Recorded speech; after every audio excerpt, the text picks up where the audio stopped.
Hood FM. The night comes alive with Grameenphone.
সেটিও খুব অদ্ভুত একটা ঘটনা। আমাদের স্টুডিওতে আমাদের একজন অতিথি এসেছেন, তিনি শোনাবেন আপনাদেরকে। আপনার নামটা প্লিজ একটু বলবেন, আপনি কোথা থেকে এসেছেন সেটা বলবেন, তারপরে আমরা ঘটনায় যাব। আসসালামু আলাইকুম রাসেল ভাই, আমি ইসমাইল সুমন আজান মোহাম্মদপুর থেকে এসেছি। জি, আপনার রাসেল ভাই, আমার যে ঘটনাটি, এই ঘটনাটি রাসেল ভাই আমাদের এক তাবলিগ জামাতের এক ভাইয়ের কাছ থেকে শোনা। উনি পাকিস্তান থেকে বাংলাদেশে এসেছিলেন দিনের কাজের জন্য। তখন ওনার সাথে আমার মসজিদে পরিচয় হয় এবং সেখান থেকে কথার প্রসঙ্গে তখন যে এই ঘটনাটি শোনা। তো রাসেল ভাই, আমি আমার ঘটনায় চলে যাচ্ছি। ঘটনাটি ঘটে 1996 সালে পাকিস্তানের বেলুচিস্তান প্রদেশের একটি গ্রামে এক নির্মাণাধীন বাড়িকে কেন্দ্র করে। রাসেল ভাই, একটু বলে রাখি, এই বাড়িটি যেই নির্মাণ করার জন্য যে মালিক আর কি বাড়িটি তৈরি করার জন্য প্রিপারেশন নেয় বা উনি করবে, উনি হচ্ছেন পশতুন, একজন পশতুন ব্যবসায়ী। যে বাড়িটি নির্মাণের জন্য সে একটি জায়গা রেডি করে এবং সেখানে কাজের জন্য আর কি লোকাবল ঠিক করে। তো রাসেল ভাই, ঘটনা ঘটে যেদিন উনি প্রথম সেই কাজটি শুরু করে। তো কাজটি যেদিন প্রথম উনি বাড়ি নির্মাণের কাজ ধরে, ওদিনই কিছু অস্বাভাবিক লক্ষণ বা সিমটম দেখা দেয়। তার মধ্যে সবচেয়ে ভয়ানক যে ব্যাপারগুলো ছিল সেগুলো ছিল হচ্ছে রাসেল ভাই, যে যদি লেবাররা মাটি কাটার জন্য কোদাল দিয়ে মাটি কোপ দিত, 2-3 কোপ দেওয়ার পরে সেখান থেকে অটোমেটিকলি রক্ত বের হতো। মানে মাটি থেকে রক্ত বের হয়ে আসতো? জি, মাটি থেকে রক্ত বেরিয়ে চলে আসতো।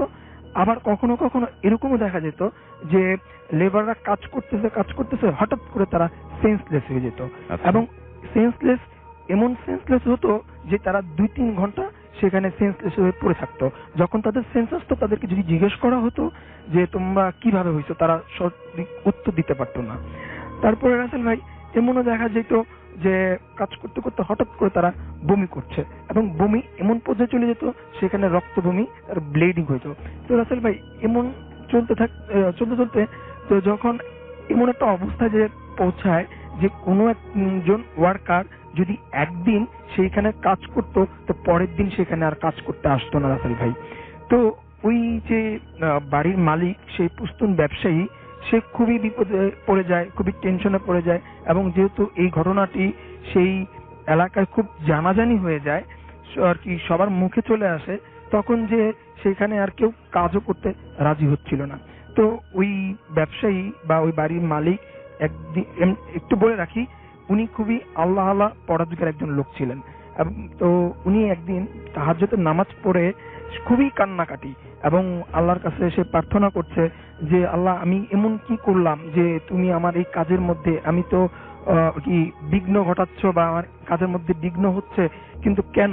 আমি তো এমন অসৎ কোনো পয়সা বা অসৎ উপার্জন দিয়ে এই বাড়ির কাজ ধরি নাই, বা আমি তো আর কি হক হালালি টাকা দিয়ে এই বাড়ির কাজটা শুরু করি। তো উনি কান্নাকাটি করতে করতে রাসেল ভাই, হঠাৎ করে ওনার চোখ লেগে চলে আসে। তো চোখ লেগে আসার পরে সে গভীর নিদ্রায় চলে যায় এবং হঠাৎ করে উনি একটা স্বপ্ন দেখে রাসেল ভাই। এবং সেই স্বপ্নের মধ্যে একজন জুব্বা পরা 6 থেকে 7 ফিট লম্বা একজন বুজুর্গ লোক, দাড়িওয়ালা, তাকে বলছে যে দেখ, তুই খুব আল্লাহ একজন লোক, পরেজগার লোক, আমি চাই না তোর কোনো ক্ষতি হোক, তুই এই বাড়িটির কাজটি বন্ধ করে দে। আর যদি তুই বাড়িটির কাজ বন্ধ না করিস, তাহলে তোর বিশাল ধরনের একটা ক্ষতি হয়ে যাবে। তা আমি চাই না তোর কোনো ক্ষতি করতে, তাই তুই এখান থেকে কাজ বন্ধ করে এখান থেকে চলে যা। তো সেই বাড়ির মালিকটি সকালবেলা ঘুম থেকে উঠে এবং উঠে তো সে আরো হতাশায় ভোগ করে এবং খুবই টেনশনে পড়ে যায় যে কি করব কি হবে। তো সে ওইখানকার লোকাল আর কি, বেলুচিস্তানেরই এক লোকাল আল্লাহ লোকের সাথে আর কি, পরেজগার একজন ইমানদার একজন লোকের সাথে সে মাশওয়ারা করে যে আসলে আমার এটা যে হচ্ছে তো কি। তখন যে রাসেল ভাই, সে ওই লোকটার সাথে কথাবার্তা বলে যে আসলে আমার এরকম হচ্ছে, আমি স্বপ্নেও আমাকে এরকম অ্যালার্ট করা হয়েছে, এখন আমি কি করতে পারি? আমি কি বাড়ির কাজটা কি বন্ধ করে দেব, বা দেওয়ারও তো কোনো সুযোগ নেই, আমি কি করতে পারি? তখন সেই লোকটি, সেই হুজুর, তাকে উপদেশ দিল যে তুমি এক কাজ করো, তুমি একটি মিলাদ মাহফিল করে দাও, দোয়া মাহফিলের ব্যবস্থা করো, কোরআন খানির ব্যবস্থা করো, আর একটি কালো ছাগল সদকা দিয়ে দাও, দেখবে আল্লাহর নাম নিয়ে সব ঠিক হয়ে যাবে। তখন যেই কথা সেই কাজ, সে করলো কি যে ওই বাড়িটার জায়গাটার মধ্যে একটা মিলাদ মাহফিল দোয়া মাহফিলের আয়োজন করলো এবং একটি ছাগল সদকা দিয়ে দিল, এবং সে ভেবে নিল যে এই বুঝি আমার সকল সমস্যার সমাধান। তো সে নিশ্চিন্তে রইল। 2 দিন পরে তার কাজ সে শুরু করলো। কিন্তু রাসেল ভাই, সেই কাজ শুরু করার পরে সেই একই রকম সিমটম গুলো আবার দেখা যায়। এই একই ভাবে সেই মাটি কাটলে রক্ত বের হচ্ছে, বা লেবাররা অজ্ঞান হয়ে যাচ্ছে, সেন্সলেস হয়ে যাচ্ছে, বা সেই রক্ত বমি করছে। তো এরকম করতে করতে রাসেল ভাই বিষয়টা এমন আকারে দাঁড়ায় যে 1 কান 2 কান, যেহেতু গ্রামের ব্যাপার, গ্রামে একটা জিনিস কখনোই হাইট থাকে না, তো 1 কান 2 কান সবার কাছে ব্যাপারটা ছড়িয়ে পড়ে। তো ছড়িয়ে পড়ার পরে যেই সমস্যাটা হয় যে কোনো একটা ওয়ার্কার সে পায় না কাজ করার জন্য। তো কোনো লেবার বা কোনো ওয়ার্কার না পাওয়ার কারণে সেই পুস্তন ব্যবসায়ী, যেই বাড়ির মালিকটি, সে তার বাড়ির কাজ অফ করতে, মানে বন্ধ করতে, সাময়িকভাবে বন্ধ করতে সে বাধ্য হয়। তো সে কাজটি বন্ধ করে দেয়, এবং বন্ধ করে দিয়ে সে তার এলাকা পুস্তনে চলে যায়। তো 3 মাস পর রাসেল ভাই সে করে কি, তার এলাকা থেকে 11 জন লেবার এবং 2 জন ইঞ্জিনিয়ার সহ মোট 13 জন সাথে করে নিয়ে সে পুনরায় সেই বেলুচিস্তানে চলে আসে, তার সেই নির্মাণাধীন বাড়ির কাজে চলে আসে এবং মনোনিবেশ করে। তো একটা পর্যায়ে হয় কি যে এই লোকগুলো যেহেতু অনেক দূর থেকে আসছিল, তো তাদের থাকা খাওয়ার ব্যবস্থা কিন্তু ওই মালিককেই করতে হবে। তো সে করলো কি, 2টা অস্থায়ী শেড, 2টা রুম, অর্থাৎ সেই জায়গাটির পাশে, নির্মাণাধীন বাড়িটির 2 পাশে 2টি রুম করে দিল। একটা রুমে সেই লেবারদের জন্য ব্যবস্থা করলো, আর একটা রুমে সেই 2 জন ইঞ্জিনিয়ারের জন্য ব্যবস্থা করলো। এখানে একটু বলে রাখি যে 2 জন ইঞ্জিনিয়ার উনি নিয়ে আসছিল, তাদের একজনের নাম হচ্ছে সামাদ এবং একজনের নাম হচ্ছে ইয়াসিন। তারা 2 জনই ছিল বয়সে খুব তরুণ, এবং তারা মডার্ন সায়েন্সে বিশ্বাসী। তারা এই প্যারানর্মাল ব্যাপারগুলো একদমই বিশ্বাস করতে চাইতো না। সে এখানে আসার পরেও, শোনার পরেও সে কিন্তু এগুলো বিশ্বাস করে। তারা 2 জন কিন্তু বিশ্বাস করেনি। তারা বলতেছে না, এগুলা কোনো ব্যাপার না, এগুলা এরকম প্যারানর্মাল বিষয়, এগুলা কোনো বিষয় না। তো যা হয়, এই 2 জন ইঞ্জিনিয়ারের মধ্যে যে সামাদ নামে যে ইঞ্জিনিয়ার ছিল, সে ছিল খুবই পরেজগার, 5 ওয়াক্ত নামাজ পড়তো, আল্লাহওয়ালা, দিনদার, কামেনদার মানুষ। সে খুবই আর কি নামাজি মানুষ ছিল। তো রাসেল ভাই, তারা আস্তে আস্তে আস্তে এই প্রবলেমের মধ্যে কাজ শুরু করে। তো শুরু করার পরে যখন এই প্রকট আকারে ধারণা আর কি, এই সমস্যাগুলো প্রকট আকারে দেখা দেয়, তখন যে সেইখানকার সেই লেবাররা পর্যন্ত কাজ করতে অসম্মতি জানায়। তারা সেই কাজ আর করবে না বলে সাফ জানিয়ে দেয়। কিন্তু ওই 2 জন ইঞ্জিনিয়ার করে কি, তাদেরকে বিভিন্ন রকম ভয়ভীতি দেখায়, যে বলে যে তোমরা কন্ট্রাক্টে আছো, তোমরা সাইন করছো, তোমরা এখান থেকে যেতে পারবা না, তোমাদের টাকা দেওয়া হবে না, বা তোমাদের সমস্যা হবে। ভয়ভীতি প্রদর্শন করে সেই 2 জন ইঞ্জিনিয়ার ওই লেবারদেরকে দিয়ে এই সমস্যাগুলোর মধ্যে তাদের কাজ এগিয়ে নেয়। তো রাসেল ভাই, হয় কি যে একটা পর্যায়ে যখন ছাদ ঢালাই দিবে, তার 2 দিন আগে ওই 2 ইঞ্জিনিয়ারের মধ্যে এক ইঞ্জিনিয়ার যে সামাদ, তার বাড়ি থেকে খবর আসে যে তার আম্মা খুবই অসুস্থ, তাকে এই মুহূর্তেই যেতে হবে যদি তার আম্মাকে দেখতে হয়, আর কি জীবিত অবস্থা দেখতে হয়। তখন সে বাধ্য হয়ে তার বাড়িতে ফিরে যায়।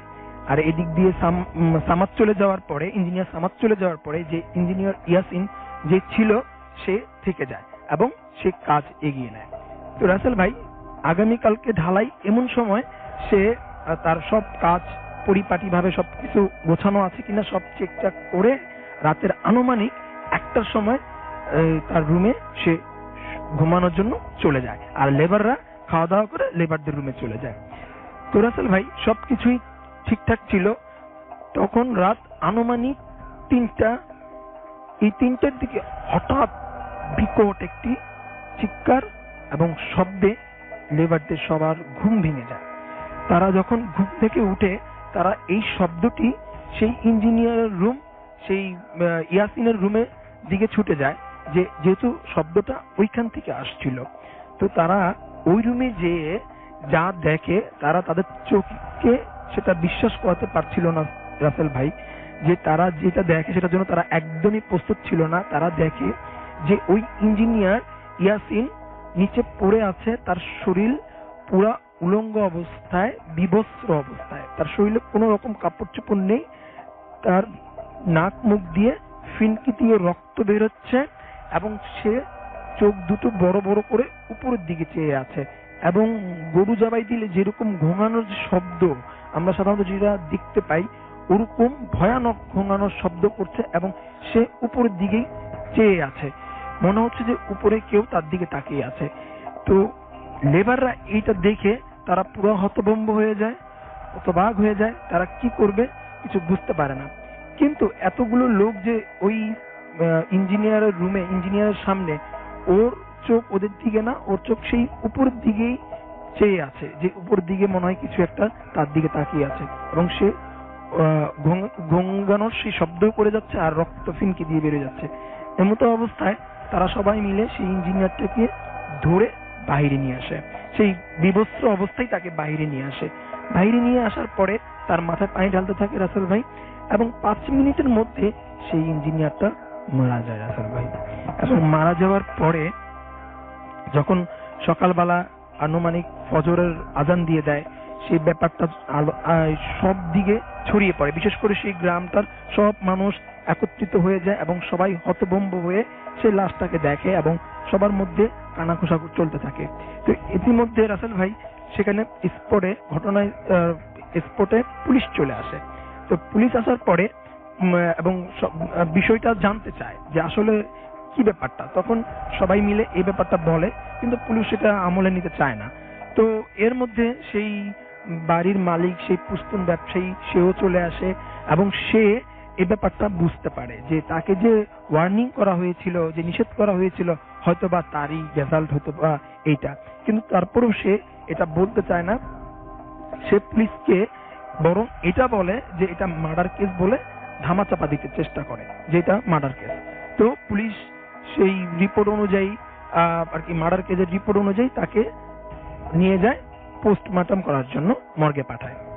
তো রাসেল ভাই পোস্টমর্টম করার সময় যে ডুম এবং যে ডক্টররা উপস্থিত ছিলেন ওই লাশটাকে, ওই ইঞ্জিনিয়ারের লাশটাকে পোস্টমর্টম করার সময়, তাদের ভাষ্য অনুযায়ী তারা পুলিশকে যেভাবে বলে যে তারা তাদের কর্মজীবনে এরকম কখনো তারা দেখেনি, যে তারা দেখে যে ওই ইঞ্জিনিয়ারটার যে লিভার, যেটা কলিজা বলি আমরা, সে কলিজার 3 ভাগের 2 ভাগটা আর কি মিসিং, মানে কলিজার 3 ভাগের 2 ভাগ ছিল না এবং 1 ভাগ ছিল, এবং 1 ভাগও এমন একটা বাজে অবস্থায় ছিল যে মনে হচ্ছে যে কোন একটা হিংস্র পশু অনেকদিন যাবৎ অভুক্ত ছিল, যে এই কলিজাটাকে এমন ভাবে খেয়ে নিয়েছে যে 2 ভাগ খেয়ে নিছে আর 1 ভাগ যেটা ছিল অবশিষ্ট রেখে গেছে।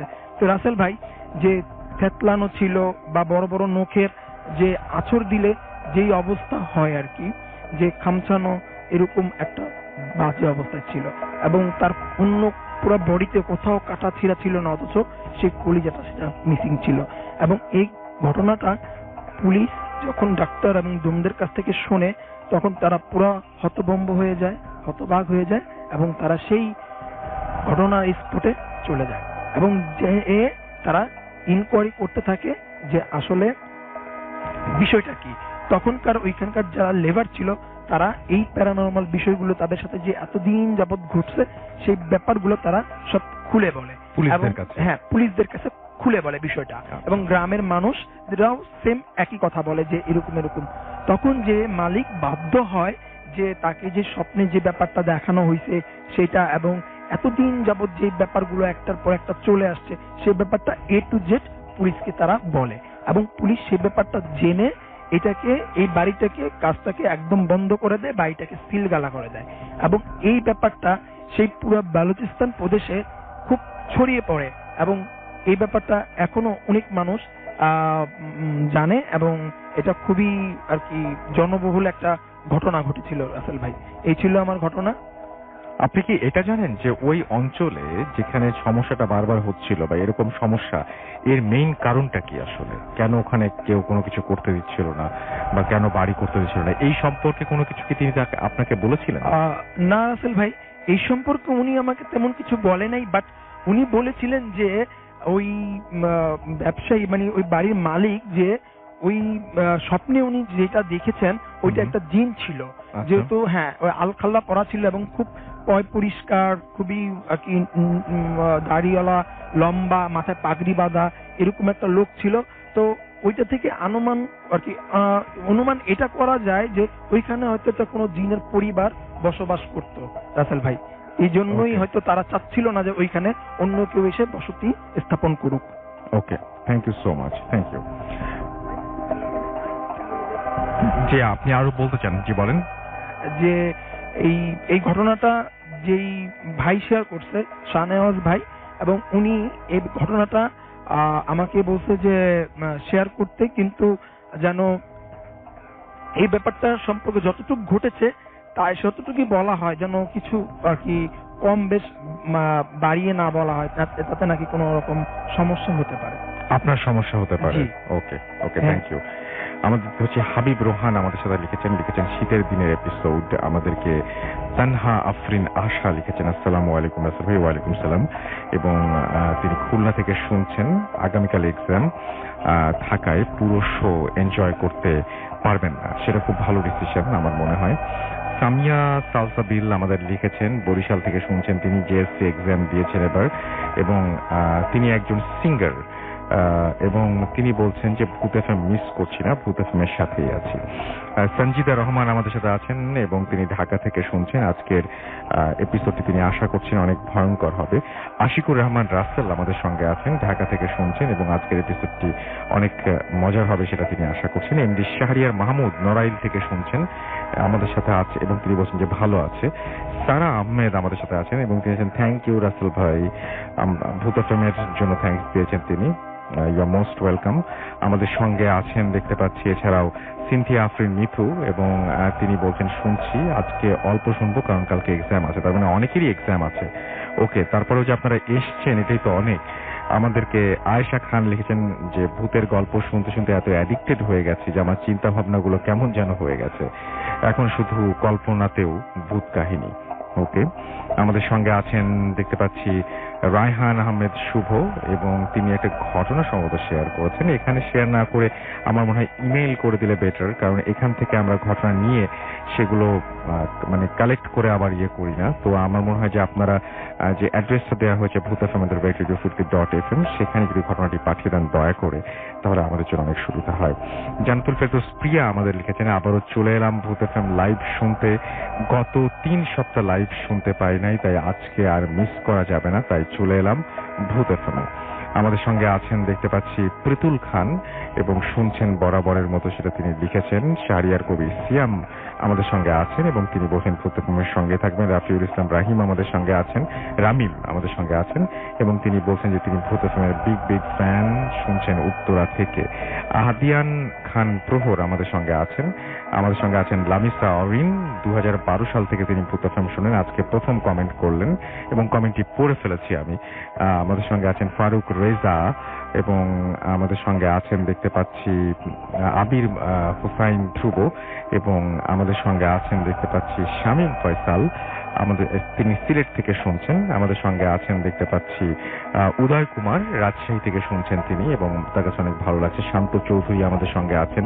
আমাদের সঙ্গে আছেন PM রাকিব হুসাইন আছেন। আমাদের সঙ্গে দেখতে পাচ্ছি মশিউর রহমান জয়, ইয়ামিন এলন আমাদের সঙ্গে আছেন।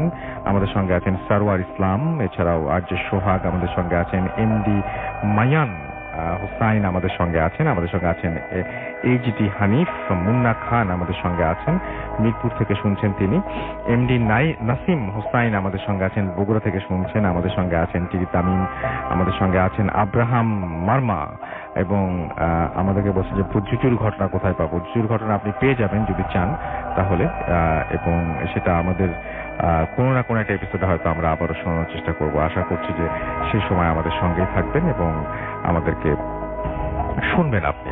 তো যাই হোক, আমাদের যারা ইমেইল করতে চান, আমাদের ইমেল অ্যাড্রেস তো আমি বলে দিলাম, আরো একবার বলে দিতে চাই, bhutfm@radiofurti.fm, which is bhutfm@radiofurti.fm। আপনার নাম, ঠিকানা এবং ফোন নাম্বার সহ আপনার জীবনে ঘটে যাওয়া বা আপনার জানা সেরা ঘটনা লিখে পাঠিয়ে দিন আমাদের কাছে। ঘটনার শুরুতে অবশ্যই উল্লেখ করুন যে ঘটনাটি আপনি স্টুডিওতে এসে শেয়ার করতে চান, নাকি আপনি চান আপনার ঘটনা আমরা পড়ে শোনাই। যারা দেশের বাইরে রয়েছেন তারা সরাসরি অডিও ক্লিপ শেয়ার করতে পারেন আমাদের সঙ্গে। আমাদের যে ভূত এফএম পেজ আছে, সেই পেজটিও আমি দেখছি যে আমাদের এখানে নিয়ারা সমৃদ্ধ মীর আমাদের সঙ্গে আছেন এবং তিনি শুনছেন, আমাদেরকে লিখেছেন সার্থক উপন্যাস ব্যর্থ লেখক রাসেল ভাই, আই লাইক ভূত এফএম। আমাদের সঙ্গে আছেন উইন্টার লাইট এবং গোপালগঞ্জ থেকে শুনছেন তিনি। এস এ মেঘলা আমাদের সঙ্গে আছেন এবং তিনি বলেছেন আই লাভ ভূত এফএম। আমাদের সঙ্গে আছেন সুমাইয়া স্নিগ্ধা এবং আমাদের সঙ্গে আছেন, তিনি বলছেন যে একটু ডিসঅ্যাপয়েন্টেড যে আজকের স্পেশাল গেস্ট তিনি পাননি। হ্যাঁ, আজকে আফনান ভাই আসার কথা ছিল। MHS বাঁধন, কিন্তু ঘটনাগুলো ভালো হচ্ছে, এই বিষয়ে কোনো সন্দেহ নেই। বাঁধন আমাদের লিখেছেন, হ্যালো রাসেল ভাই অ্যান্ড লিসনার্স, আই লাভ ভূত এফএম ভেরি মাচ। শোয়েব আমাদের সঙ্গে আছেন এবং তিনি বলছেন যে আজকে ফ্রাইডে, তার জন্য খুব স্পেশাল একটা ডে এবং তিনি ভূত এফএম অনেক বেশি পছন্দ করেন। আব্দুল্লাল ইমন আমাদের সঙ্গে আছেন। আমাদের সঙ্গে আছেন SM আবির। এছাড়াও আমাদের সঙ্গে আছেন তশরিফ রাজ রাহাত। ফারুক রেজা আমাদের সঙ্গে আছেন। মিমিক মহসিন আমাদের সঙ্গে আছেন। SB ডালিম আমাদের সঙ্গে আছেন। আমাদের সঙ্গে আছেন আফিফ। মোহাম্মদ আজহার উদ্দিন রাহিম আমাদের সঙ্গে, রামিম আমাদের সঙ্গে আছেন। সাকিব আল নোমান আমাদের সঙ্গে আছেন। MD জয় ইসলাম আছেন আমাদের সঙ্গে। আমাদের সঙ্গে আছেন ইমরান হুসাইন। এছাড়াও আছেন আমাদের সঙ্গে শাওন আচার্য, রক রায়হান আমাদের সঙ্গে আছেন। আমাদের সঙ্গে আছেন দেখতে পাচ্ছি তুষার নাটোর থেকে শুনছেন তিনি। সাব্বির আহমেদ মারুফ আমাদের সঙ্গে আছেন। আজকে তার বার্থডে, জন্মদিনের অনেক অনেক শুভেচ্ছা আপনার জন্য। MI মুন্না আমাদের সঙ্গে আছেন। মোহাম্মদ মোসাদ্দেক আমাদের সঙ্গে আছেন এবং তিনি বলছেন যে রেডিও মানেই ফুর্তি অ্যান্ড ফুর্তি মানেই ভূত এফএম। ওকে। সাকিব হাসান আমাদের সঙ্গে আছেন। আমাদের সঙ্গে আরিফ আল হাসান অপু আছেন, ফার্স্ট টাইম ভূত এফএম শুনছেন। কাজী মাজহারুল ইসলাম আমাদের সঙ্গে আছেন। সেকেন্ড স্টোরিটা অসম হয়েছে তাই তিনি জানিয়েছেন, আমার কাছেও খুব ভালো লেগেছে। শারিয়ার ইসলাম আমাদের সঙ্গে আছেন এবং তিনি বলছেন যে রুমমেটরা সবাই মিলে শুনছি, সবাইকে অনেক অনেক অনেক অনেক ধন্যবাদ এবং লাইট অফ করে শুনছেন তারা, অনেক অনেক থ্যাঙ্কস আমাদের সঙ্গে থাকার জন্য। ছবি আপলোড করে দিতে পারেন একটু চাইলে আপনাদের। সোহান, আচ্ছা লাইট অফ, তো ছবি তুলবেন কিভাবে? প্রীতম সরকার আমাদের সঙ্গে আছেন। আমাদের সঙ্গে আছেন আশিকুর রহমান। এছাড়া আছেন নাহিদ নইমুল। আমাদের সঙ্গে আছেন শাফিউর সাকিব, অ্যালন বয়, MH নাহিদ আমাদের সঙ্গে আছেন। আমাদের সঙ্গে আছেন মাশিকুর রহমান মাসিক, ওয়াসিব আহমেদ আমাদের সঙ্গে আছেন, রক রায়হান আছেন আমাদের সঙ্গে, রাহাত আমাদের সঙ্গে আছেন। অনেক পড়ে ফেলেছি। এখন একটা বিরতি নিতে হবে এবং বিরতির পরে আবারও ফিরে আসবো। সেই পর্যন্ত আশা করছি আমাদের সঙ্গেই থাকবেন এবং আমাদের আরো যে নতুন অতিথি আছেন তার সঙ্গে তারপরে আমরা পরিচয় করে দিব এবং তার ঘটনা শুনবো। ছোট্ট একটা বিরতি, কোথাও যাবেন না, আমাদের সঙ্গে থাকুন। স্টে টিউনড টু রেডিও ফুর্তি এফএম অ্যান্ড ডু ফুর্তি।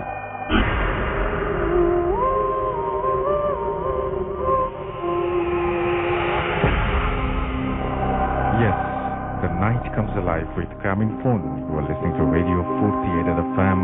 আমি রাস্তার আছি, সাথে ঘড়িতে সময় রাত 12:35। আর একটার পর একটা দারুণ ঘটনা শুনছি আমরা, আপনাদের লেখাও পাচ্ছি। আমাদের ফেসবুক পেজ দুটোর অ্যাড্রেস আমরা একবার জানিয়ে দিতে চাই, www.facebook.com/radio.furti and www.facebook.com/bhutfm.russell। এই দুটো অ্যাড্রেসে গিয়ে লিখুন, আমাদেরকে জানান আপনার কথা। আমরা চলে যাব আমাদের পরবর্তী অতিথির কাছে। আপনার নামটা প্লিজ একটু বলবেন, তারপরে আপনার ঘটনায় যাব আমরা। আসসালামু আলাইকুম লিসেনার্স, একটু কাছ থেকে বলতে হবে। আমি নাজিফ, আদমদিতে ক্লাস 9 এ পড়ছি, এসেছি মিরপুর শেওড়াপাড়া থেকে। জি। তো আমি আমার ঘটনায় চলে যাচ্ছি। এই ঘটনাটা আমি আমার একটা আপুর কাছ থেকে কালেক্ট করেছি। আপুর আম্মু অর্থাৎ আন্টি মামার সাথে ঘটনাটা ঘটেছিল। ঘটনাটা অ্যাপ্রক্সিমেটলি 1940 থেকে 1950 মাঝামাঝি একটা সময়ে হয়েছে। ঘটনাটা একটা জমিদার বাড়িকে কেন্দ্র করে। তো জমিদার বাড়ির সামনে একটা মাঠ ছিল, মানে বিশাল বড় একটা মাঠ ছিল, যেখানে কিনা জমিদার বাড়ি জানেন আপনি হয়তো অনেক বড় হয়ে থাকে সাধারণত, সামনে সবকিছু মিলে জমিদার বাড়িটা। তো সামনে যে মাঠটা ছিল, ওই মাঠটাতে মানে ওই এলাকার যে মানুষজন তারা তাদের গরু ছাগল এগুলো মানে চড়াতে ঘাস খাওয়াতে নিয়ে আসতো, সকালবেলা সন্ধ্যার দিকে নিয়ে যেত, সবকিছু স্বাভাবিকই ছিল। তো একদিন তারা তাদের গরুগুলাকে সে মাঠে ছেড়ে যায় ঘাস খাওয়ানোর জন্য, কেউ বেঁধে যায়। তো তারা যখন মানে রেগুলারলি মানে যেমনি তারা নিয়ে যায়, সেরকম সন্ধ্যাবেলা তারা আসে গরুগুলাকে নিয়ে যেতে। তো তো তারা যখন গরুগুলোকে নিতে আসে, তারা এসে মানে অস্বাভাবিক একটা ঘটনা দেখে, সবগুলা গরু সবগুলা গরু মরে পড়ে আছে। তো তারা তো জিনিসটা মানে তারা শকড হয়ে যায়, সবগুলা গরু একসাথে কিভাবে মরে যায়। তো তারা একটু কাছে যায় মানে গরুগুলাকে দেখতে, কাছে গিয়ে তো তারা আরো শকড। গরুগুলা মরেছে ঠিক আছে, বাট তাদের ঘাড়গুলা পুরো উল্টা দিয়ে ঘোরানো ছিল, প্রত্যেকটা গরুর ঘাড় উল্টা দিয়ে ঘোরানো, মনে হয় তাদেরকে কেউ ঘাড় মোটকে মেরেছে এরকম একটা। কিন্তু তাদের মাথায় তখনও প্যারানর্মাল কিছু মানে চিন্তা ভাবনা আসে নাই, কারণ যেহেতু তারা জমিদার বাড়ির মানে অংশ, তারা মনে করতে পারে যে সেই জমিদারের সাথে কিন্তু অনেক মানে এলাকার অনেকের অনেক শত্রুতা থাকতেই পারে, মানে তাদের মধ্যে হয়তো কেউ করেছে, বাট তারা জিনিসটা প্যারানর্মাল কোনো কিছু মনে করেনি তখনও। তো এভাবে চলতে থাকে। তো মাঝখানে কিছুদিন প্রবলেম হয় না, তারপরে কিছুদিন পরে আবার ঠিক সেম ঘটনা হয়। তারা সকালবেলা গরুগুলাকে রেখে যায়, সন্ধ্যাবেলা এসে দেখে ঠিক আগের কয়েকদিনের আগের মতো গরুগুলা ঘাট ঠিক পিছনের দিকে ঘুরে গরুগুলা স্ট্রেট সবগুলা গরু মরে পড়ে আছে। তারা জিনিসটা এবার একটু উইয়ার্ড লাগে তাদের কাছে, বাট তবু তারা ঠিক আগে যেভাবে চিন্তা ভাবনা করেছিল এবারও ঠিক সেভাবে চিন্তা ভাবনা করে। কিন্তু এখন দেখা যায় জিনিসটা কন্টিনিউয়াসলি চলতে আসছে, মানে চলছে, যারা গরু রেখে যাচ্ছে সবার গরুই সন্ধ্যাবেলা এসে থেকে ঘাড় পিছনে দিয়ে একদম পুরো ঘাড় উল্টা দিয়ে ঘোরানো, গরুগুলা মরে পড়ে আছে। তো তারা এবার জিনিসটা মানে সিরিয়াসলি নেয়, তারা মনে করে না এটা কোনো মানুষের পক্ষে সম্ভব না, প্রতিদিন এতগুলো গরুকে ঘাড় পিছনে দিয়ে ঘুরিয়ে মারা মানে কোনোভাবে পসিবল না। তো তারা এবার মানে যেহেতু জমিদার মানুষ, তারা অনেকের চেনা জানা আছে, তো একটা হুজুরের শরণাপন্ন হয়, হুজুরকে সবকিছু খুলে বলা হয়। তো হুজুর বলে যে আচ্ছা ঠিক আছে আমি দেখছি জিনিসটা। তো একদিন হুজুরকে মানে হুজুরের প্রসিজার করার জন্য যেসব ইনস্ট্রুমেন্ট দরকার সব নিয়ে হুজুর আসে। হুজুর আসে ঠিকই, বাট হুজুর যখন সেই জমিদার বাড়ির সীমানাটা ক্রস করে, হুজুর মানে সীমানাটা ক্রস করে হুজুর দাঁড়িয়ে যায়। হুজুর দাঁড়িয়ে ওখানে বলে দেয় না এটা আমার পক্ষে সম্ভব না, মানে এটা আমার পক্ষে কোনোভাবেই পসিবল না, জিনিসটা প্রচুর হার্মফুল, আমি এটা কিচ্ছু করতে পারবো না। আমি আপনাদেরকে জাস্ট একটা হেল্প করতে পারি, আমি আপনাদেরকে আরেকটা হুজুরের নাম বলতে পারি, আপনারা চাইলে ওনার কাছ থেকে সাহায্য চেয়ে দেখতে পারেন। পরে যেহেতু উনি ফেল্ড, তো ওনারা ওই যে হুজুরের নাম বলা হয়েছে মানে তার শরণাপন্ন হন, মানে বলে যে আমরা এই হুজুরের রেফারেন্স নিয়ে আপনার কাছে এসেছি, ঘটনাটা খুলে বলে। আর আগের হুজুরের যে কাহিনী সেটাও বলে যে হুজুর যেভাবে না করেছে, বাট এই হুজুর বললো উনি ট্রাই করে দেখতে পারে জিনিসটা। তারপর এই হুজুর আসলো, আসার পর উনি যখন জমিদার বাড়িতে ঢুকলো, উনি তখন ওই জমিদার বাড়ির মানুষজনকে বললো আচ্ছা আপনারা এখানে থাকেন, আপনারা মানে কেউ বাড়ির দিকে আসবেন না, আমি একটু বাড়িটা নিজে ঘুরে দেখতে চাই। তো উনি গেল, পুরো বাড়িটা ঘুরে দেখলো, বাড়ির মাঠটার আশপাশে সবকিছু ঘুরে দেখলো, মানে অনেকটা ইনভেস্টিগেট টাইপের করে দেখলো। এসে তারপর উনি একটা কথা বললো যে আমি জিনিসটা তাড়ানোর মানে জিনিসটা যেটা আছে সেটা আমি সলভ করার চেষ্টা করতে পারি, বাট আপনাদেরকে একটা কাজ করতে হবে, আপনাদের ফুল ফ্যামিলি সহ এই জমিদার বাড়ির মানে যে এরিয়াটা, ওই এরিয়ার বাইরে কোথাও গিয়ে শিফট করতে হবে কিছুদিনের জন্য, কারণ জিনিসটা এত হার্মফুল, আমি যদি এটা সলভ করতে চাই আপনাদের প্রচুর মানে মারাত্মক কোনো একটা ক্ষতি হয়ে যেতে পারে। তো আপনাদের মানে আমি সাজেস্ট করবো যে আপনারা এই জায়গাটা ছেড়ে চলে যান। পরে আচ্ছা হুজুরের কথা মানা হলো, তো তারা ওই জমিদার বাড়িটা ছেড়ে আরেকটা জায়গায় গিয়ে উঠলো কিছুদিনের জন্য ওদের এক আত্মীয় বাসায়। তো তার পরের দিন সকালবেলা তারা দেখতে পেল তাদের বাড়ির সামনে ওই হুজুর সেন্সলেস অবস্থায় পড়ে আছে, যে হুজুরকে তারা নিয়ে এসেছিল সলভের জন্য। এন্ড হুজুরের অবস্থা প্রচুর খারাপ, মানে হুজুরের লাইক মানে অনেক মারধর করা হলে যেরকম একটা অবস্থা হয় মানুষের সেরকম। তো হুজুরের সেন্স ফিরানো হয়, হুজুরের সেন্স ফিরানোর পর হুজুর একটা কথা বলে, হ্যাঁ এটা আমি সলভ করতে পেরেছি, but I am not sure যে এটা কি আবার ব্যাক হবে কিনা, বাট আমি টেম্পোরারিলি এটা সলিউশন দিয়ে দিয়েছি। পরে হুজুরকে নেওয়া হলো, হুজুরকে মানে কিছুক্ষণ রেস্ট নিতে দেওয়া হলো, তারপর হুজুরকে জিজ্ঞেস করলো আচ্ছা তাহলে আপনার এই অবস্থা কেন। পরে হুজুর তার কাহিনীটা খুলে বললো আমি হুজুরের ভাষ্য মতে উনি রাত মানে ওনার যে টাইমে ওনার মানে জিনিসটা করার কথা, উনি সেই টাইমে নিজেকে আগে সিকিউর করে নিলেন, একটা মানে সেফ একটা প্লেসে গেলেন, উনি ওনার প্রসিজার মতো নিজেকে সিকিউর করে নিলেন, তারপর ওনার কাজ শুরু করলেন। যেহেতু উনি চোখ বন্ধ ছিল, উনি মানে সামনে কিছু দেখতে পাচ্ছিল না, বাট উনি ওনার কাজ করছিল। কিছুক্ষণ পর হুজুর মানে খেয়াল করলো যে ওনার কাছে মনে হচ্ছে যে উনি কোনো একটা ফ্ল্যাট একটা সারফেসে শুয়ে আছেন, কোনো প্লেন একটা সারফেসে, আর ওনার বুকের উপর প্রচুর প্রেসার অনুভব হচ্ছে, মানে কেউ চাপ দিয়ে বসে থাকলে যেরকম ওরকম লাগে। তো হুজুর চোখ মেলে তাকালো, হুজুর যে মানে চোখ মেলে তাকানোর পর তিনি ফার্স্টে দেখতে পেলো তিনি ঠিক ওই মাঠটাতে শুয়ে আছে যে মাঠটাতে কিনা গরুগুলাকে বেঁধে যাওয়া হতো, এসে দেখা যেত গরুগুলার মাথা পিছনে দিকে ঘুরিয়ে মানে গরুগুলা মরা। তিনি ঠিক ওই মাঠটাতে শুয়ে আছেন। তিনি যখন তার স্ট্রেট তাকালো মানে আকাশের দিকে, মানে ওনার বুকের উপরে যে কি হচ্ছে ওটা দেখার জন্য, তিনি লিটারালি শকড। মানে উনি যেটা দেখলেন সেটা যদি কোনো সফট হার্টেড মানুষ দেখতো মানে হয়তো খুব মারাত্মক কিছু একটা হয়ে যেতে পারতো।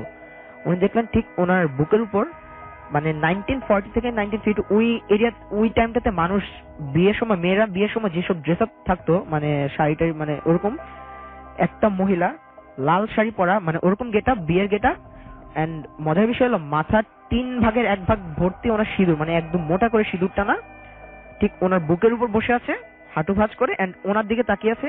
আর মানে ফেসের অবস্থা যখন পুরো ফেসটা বিভৎস, এন্ড জিহ্বাটা অলমোস্ট বুক পর্যন্ত নেমে এসেছে ঝুলে, ওনার দিকে তাকিয়ে আছে। কিন্তু এরপরে কি হয়েছে হুজুর তার বলে না, কারণ হুজুর সাধারণত তার প্রসিডিউর গুলো কাউকে শেয়ার করে না। হুজুর এ পর্যন্ত বললো যে হ্যাঁ আমি সামহাও এটা সলভ করতে পেরেছি। তো সবাই মনে করলো কাহিনীটা এখানেই শেষ, but it was the starting. হুজুর চলে গেল, সবাই ঠিক মতো চলছিল। তো ওদের যে জমিদার বাড়িটা, তার পিছনে একটা বাঁশবাগান ছিল, যেখান থেকে মানুষ তাদের দৈনন্দিন জীবনের বিভিন্ন কাজের জন্য বাঁশ টাস কেটে নিয়ে এসে তাদের কাজে লাগাতো আর কি।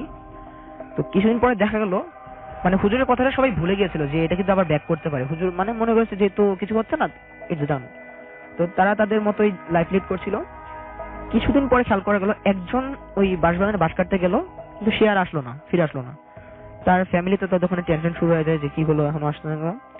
তাকে খোঁজ করতে আরো 2জন পাঠানো হলো, বাট তারাও আর আসছে না। এমনি করে তাদেরকে খোঁজ করতে আরো কিছু মানুষ পাঠানো হলো, তারাও ফেরত আসছে না। মানে একটা পর্যায়ে কয়েকজনকে পাঠানো, কেউই মানে ওই বাঁশবাগান থেকে আর ফেরত আসছে না। সবাই মানে একটা ভয়ে পড়ে গেল যে মানে এখন আর কেউ যেতে যাচ্ছে না। কিন্তু তার পরদিন সকালবেলা দেখা গেল তাদের লাশগুলো একদম স্ট্রেট বাঁশবাগানের সামনে রাখা, মানে যতজন গিয়েছিল বাঁশবাগানে সবার লাশ স্ট্রেট রাখা। বাট মানুষ জিনিসটা তখনও তারা ক্যাচ করতে পারেনি হুজুরের কথাটা, তবুও তারা বাঁশ কাটতে যাচ্ছে। বাট বাঁশ কাটতে যেই বাঁশবাগানের ভিতর ঢুকছে সে আর আসছেই না। পরে জিনিসটা খেয়াল করা হলো, হ্যাঁ আসলে হুজুর তো বলেছিল যে এটা কিন্তু আবার ব্যাক করতে পারে, যেহেতু এই সাইডটা ঠিক হয়ে গেছে, এই কারণে মানে জিনিসটা আবার ওই জায়গাটায় হার্ম করছে। এরকম করে অনেক মানুষ মারা যায়। পরে একটা টাইমে কেউ আর ওই বাঁশবাগানে যেতে চায় না বাঁশ কাটতে।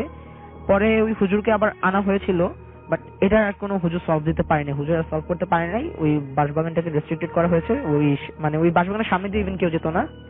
পরে মানে তারপরে আমি আর সেরকম কিছু জানতে পারিনি, বাট যতটুকু জানি যে সময় যেতে যেতে ওই জায়গাটা সামহাও ক্লিন করে ফেলা হয়েছে, এখন ওই জমিদার বাড়িটাও নেই আর বাঁশবাগানটাও নেই। তো এটাই ছিল আমার ঘটনা। থ্যাংক ইউ সো মাচ আপনার ঘটনার জন্য, আপনাকে অনেক ধন্যবাদ। আমি দেখতে পাচ্ছি যে আমাদের কাছে আরো ইমেল চলে এসছে। ইমেল বলছি আমি, আমাদের কমেন্ট চলে এসছে। মোহাম্মদ ইসমাইল খান গোদাগাড়ি থেকে শুনছেন, তিনি আমাদের সাথে আছেন মশিউর রহমান জয়, এবং তিনি বলেছেন যে 16ই ফেব্রুয়ারির একটা ঘটনা নিয়ে তিনি কথা বলেছেন। ওকে, তিনি বলেছেন যে আচ্ছা তিনি বলেছেন যে একটা লোককে জিনেরা তাদের শহরে নিয়ে যায় এবং তাকে 35 বছর পরে ফিরিয়ে দিয়ে যাবে। না, সেই ভদ্রলোক ফিরে আসেন এবং তাকে তারপরে সেই ভদ্রলোকের পরিবারের অর্থাৎ রিলেটিভকে নিয়ে আমরা একটা প্রোগ্রামও করেছিলাম, সেখানে তিনি বলেছেন যে তার সন্ধান এখনো মেলেনি।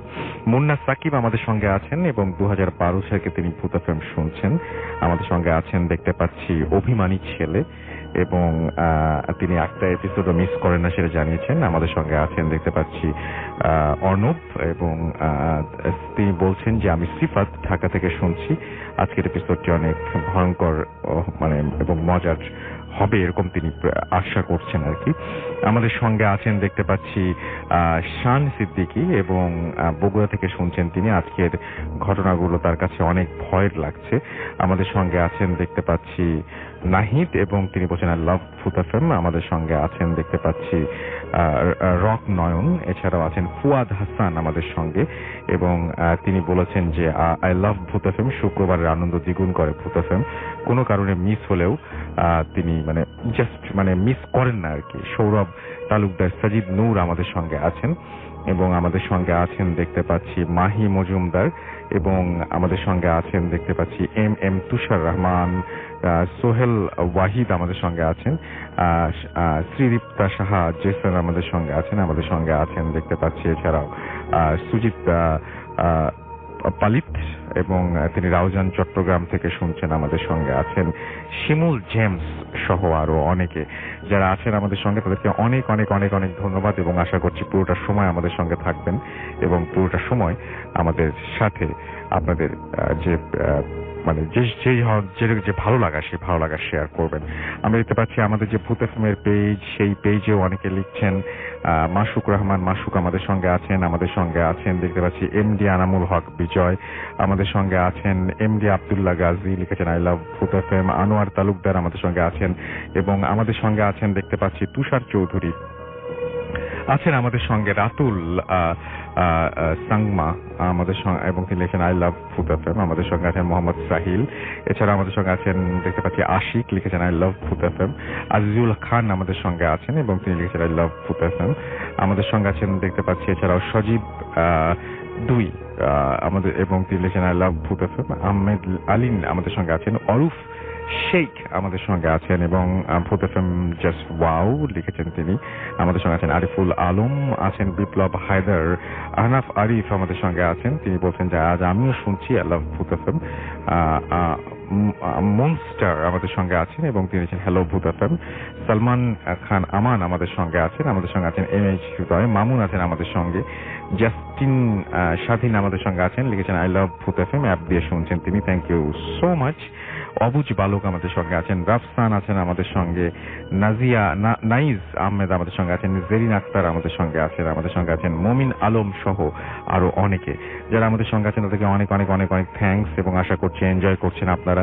আরো একটা বিরতি নেওয়ার সময় হয়ে গেছে আমাদের, ছোট্ট একটা বিরতি নিব এবং তারপরে আরো ঘটনা নিয়ে, আরো দারুণ দারুণ সব ঘটনা নিয়ে আপনাদের কাছে ফিরে আসবো। সুতরাং পুরোটা সময় আমাদের সঙ্গে থাকবেন, কোথাও যাবেন না এবং জানাবেন যে ঘটনাগুলো আপনাদের কাছে কেমন লাগছে। তো এখনকার মতো ছোট্ট একটা বিরতি নিচ্ছি। স্টে টিউন টু রেডিও ফুর্তি এফএম এন্ড ডু ফুর্তি।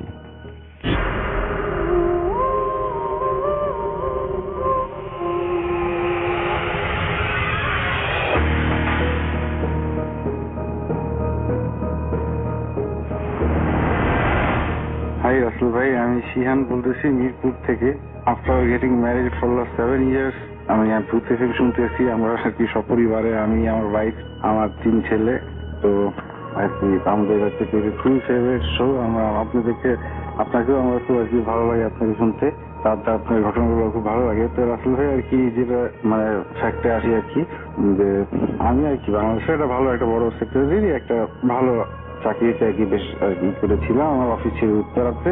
তো যে কোনো কারণে আর লাস্ট ইয়ার 2017 অগাস্টের দিকে আমি চাকরিটা বাদ দিই এবং আমার কি ওয়াইফ তারপরে বাচ্চারা ওরা একটু ওদের নানা বাড়ি মানে আমার শ্বশুর বাড়ি যে যাচ্ছিল, তাদের বাড়ি আবার সেই এলাকায় যেখান থেকে আমাদের আর কি অনেক বেশি ঘটনা আসে। হ্যাঁ, তো আমি ডিস্ট্রিক্টের নামটা মেনশন করলাম না। তো ফ্যাক্ট হচ্ছে আসলে যে এই অগাস্টের দিকে আমরা গেলাম, সেখানে গিয়ে এসে তো খুব সুন্দর শান্ত শহর, গোছানো, তো ভালো লাগে আমার কাছে। গেল তো ও গেল, আমরা গেলাম, গিয়েছে আমার ওরা কয়েকদিন থাকবে। তো আমি মনে করলাম যে আমাদের এখন চাকরি নেই, তা আমি কি থাকি থেকে এখানে আমি একটা কি যে সেক্টরে চাকরি করতাম সেইখানে আর কি আমি একটা লাইসেন্স করি। তো আমার কি কাজ না হোক কিন্তু আমার লাইসেন্সটা ম্যাচিউর হয়ে থাকে কি হোয়াট এভার। তবে এরপর আসলে যে আমি ওখানে থাকা শুরু করলাম অগাস্ট থেকে, তাই মনে করেন তার 1-1.5 মাস পর থেকে যে নানা ধরনের আর কি প্রবলেম শুরু হয়ে গেল। তার মেইন হচ্ছে যে সংসারের অশান্তি। তো সংসারের অশান্তি যেমন শুরু